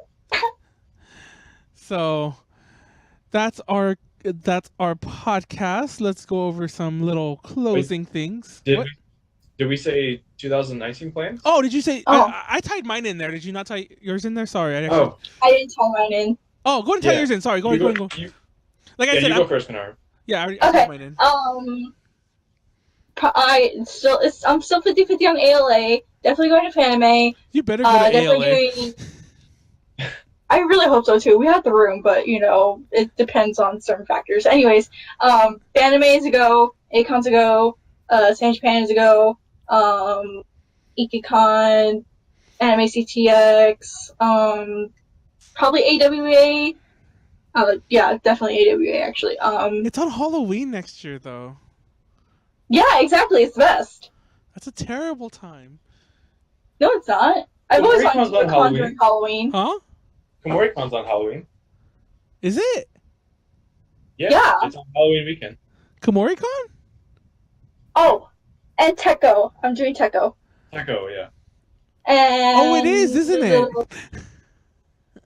Well, you're competing with AWA next year, then.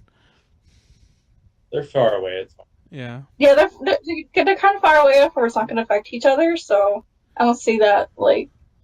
I'm going to Komori-con instead. Screw you, Konaru. Wow. Hey. No, actually, I would have Rubob's gonna handle that, because Rubob was telling me that she wanted me to go to she wanted me to go like for her, but she's like, you should go to AWA, but now Komori-con's the same weekend, and it's a whole mess. Anyway, go on. And yeah, I'm probably gonna do more idol. I'm probably do like more idol stuff, not like performing or anything, but like going to help like other cons do like their idol festivals, because I've been reached out by a couple that actually have been like, hey, we don't know what the fuck we're doing. We see you're successful. Can you just help us? I'm not kidding. And like, I'm actually gonna help out the AWA Idol Festival next year. Hopefully that all goes well. I really want to help them out because I saw a lot of things that they can improve on, and I feel like I can at least be some benefit to it. I hope. But yeah. I've been reached out to a couple of cons, just gotta like work shit out and like, at least pay for my travel and hotel, and I'll go anywhere, honestly. If you just do that for me. I mean, like I can do my own. I'm pretty sure all of us, if you paid for our travel and hotel, we'd all go anywhere too. I mean, I'll pay for my own food. I'll pay for like my like and when I go in the city, I'll pay for my own travel, pay for my own food, pay for my own shit. But just company like flight, and I would take back what I just said about being on Halloween weekend this second. if either of those cons like took me in like on that kind of thing, I'm like, hey, yeah, I'll promote you guys to the fucking cows come home if you'll pay for my flight and in my room. I'll do that for any con except for Anime Matsuri. Screw that. But any con, like literally any con, I'll do that for.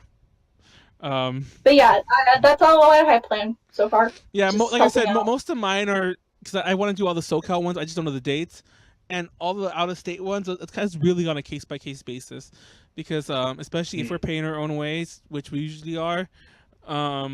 Every so often, I've piggybacked on things, but usually we pay our own way. And if we are, then I have to put together enough people to go to make it worth our while. You know what I mean? Which is a whole logistics nightmare, as you might imagine. But so your plans are, Ethan? Pretty much every major Texas con, A-Con, San Japan, all the Austin ones for the most part, E-Con, like all these I will be attending in some degree, whether it's like actually working for the convention or I'll be staffing. We need to go have lunch, dude. We need to go have lunch, dude, like during cons. Yes. Like, it's no getting out of it, sorry. No, please. Yeah, that would be great. Yeah, so Ikicon, Okashicon, maybe CTX or whatever the other one is now.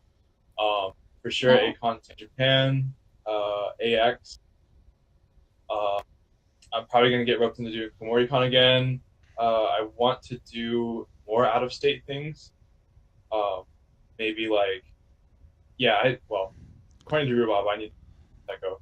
But there are a couple other ones that I've been as well. I want to try like Dragon. I've heard so many things about Dragon Con. It's like they're not kind of welcome into like the anime scene. That's the thing. But I just probably going to be doing more than I have been doing this year. Which last year I was like, I'm going to scale it down some, and then I ended up doing 2 more than I wasn't planning on. But it just depends. It really just depends on PTO. Oh god. But yeah, that's me. Yay. Yay. So catch us at all this stuff. And speaking of which, kind of ties me in, like going on to some upcoming things. Like I said, well, technically it might just be me, but technically A to J, if we get our panel and stuff like that, might be going to StoppicCon in Las Vegas. We're definitely going to Stack Anime Winter in like much bigger form. There'll be like a bunch of us there, and we're definitely going to ALA. Unfortunately, there'll probably be less of us. Last year there was fucking like 12 of us there. This year there'll probably be like 5 or 6, because like Kaz, Paloma are in Japan. Max might not be coming after all, like we were all hoping. Konaru might not be coming after all, like we were all hoping. I'm 50-50. Eunice is already going to do the fashion show, so she probably won't be there, etc. The list goes on. So I'm like, oh god, this what the heck?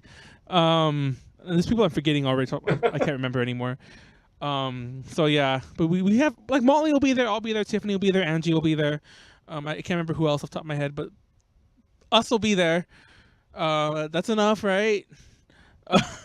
So yeah, we'll be doing that. But we're also if you're a patron, I plan to have the video versions of the interviews with Shibuya Kaho and Harriet Sugar Cookie. Those should be up. Unfortunately, I don't think tomorrow. I was hoping for tomorrow, but the fact that this upload, I have to edit it, and I have to put it, because we have 2 halves I put together, and I have to upload a pretty big file because for some reason it always renders way bigger than XSplit outputs. So it's gonna take me like all day to upload it. So I think XSplit compresses it a lot. yeah. So and then once it actually has the raw file, then yeah. So I have to like it's gonna be a much bigger upload. So I don't think I'll have those interviews up until Thursday, but they'll be up soon before the weekend, no matter what, because they're already done editing. I just have to put them up. I should have did that this morning, but I woke up really late because of Hentai Con. But anyway, so those are going to go up soon. I'll have them transcribed too, and they'll be up for everyone in the public next Thursday. I guess that's a good time to announce now. It'll be up before next weekend for everyone else. Once again, patreon.com/A2J if you want to be a patron.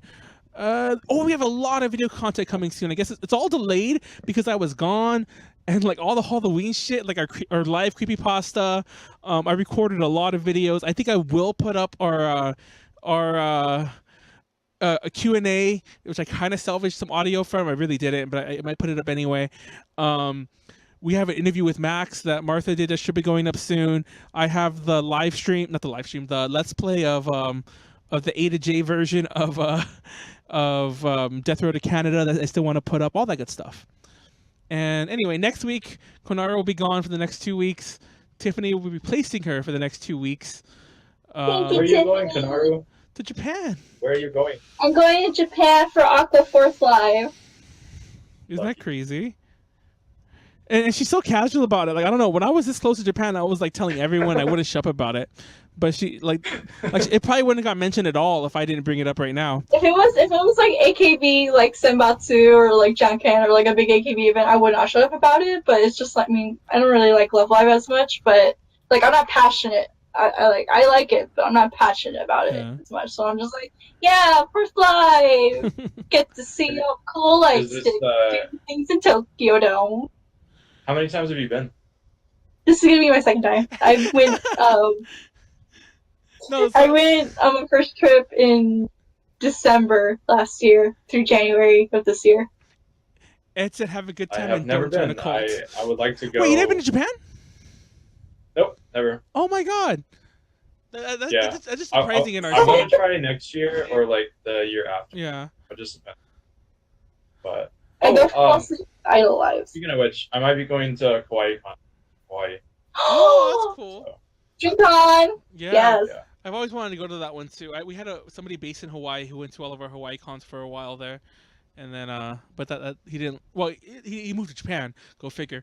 But yeah, Ed says Konaru to have a good time and don't join a cult. I don't know if he's referring to that really old. That was in Korea. Yeah, exactly. I was about to say I don't know if he's referring to that really old podcast episode where you almost joined a cult in Korea, but yeah. Yeah, we did. Oh, one. I'll tell you. I'll tell you Yeah, I'll after tell the you podcast. afterwards. Okay. I'll put a link That's in amazing. case I didn't watch it. I remember the episode too. I'll put a link because it was like that entire podcast was about Konaru's trip. I think I was sick and I didn't want to talk, and it was just you and me. It was no one else. So you just talked about your trip for like 90 minutes. So I'll put that one in the description. It was good.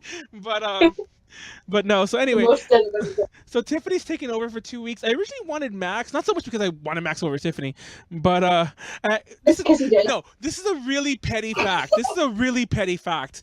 But remember when I told you guys about the stats I did on how many times each person hosted? Max was only 2 away from being even with Heidi and Tiffany. So I wanted Max to do 2 more so they all could kind of do one at a Oh time. my god, why are you so obsessed about those numbers? I just like, am. Get over It's all it. about the numbers. And now Max is going to be like, What's now Max is gonna be like 4 episodes behind Tiffany. Heidi's 2 episodes behind Tiffany. Now all the numbers are messed up. Anyway, sorry. This is the bullcrap I have to deal with. Yeah, this is really how I schedule. Is I look at these kind of things and I'm like, but no. Anyways, but no, Tiffany's will be playing. But yet, I want to hear the least. That'll be honestly. That'll be fun. And next week we're having Carrie from homicidals.com. She's awesome. She does a lot of meme stuff. We've mentioned her. She's been in our chat before, but we're having her on for the first time. We tried to have her on with Heidi last time, if you remember, but that she wasn't able to, so we replaced her with Paper Maiden, who was also amazing. But yeah, since we didn't really do it during Halloween, we wanted to have a spooky idol one. We can't do that with Max. We didn't really. We're gonna do it now, and it's Tuesday the 13th. That's what we're calling the Tuesday the 13th podcast. I'm gonna make a really stupid, cheesy graphic for it and everything. But yeah, Tuesday the 13th podcast. For the record, I want to do one for this podcast too, like a stupid graphic for it. I just didn't have time, but I'm still gonna do it for the sake of the thumbnail because now I have an extra day to do it. But yeah, so check on for that. I'm not sure for the rest of the month, but but it'll be up. Just follow us on usual Twitter and Twitch, and you'll see all the updates. But yeah, Tiffany #1, she will be here for 2 weeks. Yay! Thank you, Tiffany. Yeah, she's definitely #1 in terms of. Once again, she's #1 in terms of our hosts after only myself and Konaru. She was #1. But now she's #1 again. Like, and Heidi only inched her way up like to Tiffany's numbers because she was on a lot recently. She was on like 4 episodes. It's like, how the hell did we get her back to back like that so many times? Like we've been chasing. She likes. No, exactly. I've been chasing after her all year to be on the podcast, and I get her like once. Konaru like asked her, and she's on like 5 times. I'm like, what the hell? It's because I go visit her at the cafes all the time, Anyway. and we're good friends. We're all like BFFs now. Anyway. Yeah, we're BFFs. And It's because Konaru's better. That's right. Yeah, really? Yeah. She told us at the very beginning. Yeah. So this is a little con secret, by the way. I'm gonna spill this secret about like myself and Heidi. You can even hashtag this or something. Every time we go to a con and we call her, usually she's busy, but like we'll call. Usually she answers once, but she won't answer most of the time. We don't even do it drunk, mind you. Like, well, we do it drunk too, but we don't always do it drunk. But whenever she doesn't answer, whoever's in our hotel room, we all gather together. Just like hey there, demons, it's me, yeah, boy. I don't know why that started, but if you look through our chats, there's so many voice messages of that, and there's like 3 from Hentai Con that are like, hey there, demons, it's me, yeah, boy. And then it's all of us in the room doing it too. It's like really loud and obnoxious. It's not just like me, it's all of us. So yeah. So yeah, we pester her. I made the joke that one day I'm gonna wake up in the morning. It's like, you can no longer reply to this message, which she just outright blocks me. And it's just like, oops, one too many times. But anyway, that's it. Thanks everyone for watching. Awesome show. Thanks Ethan for being on. I hope Bye. we'll have you on again. I'm sure sometime in the future. Thanks everyone for watching. Yes, Good night. please. This was fun. Thanks Good night. everyone.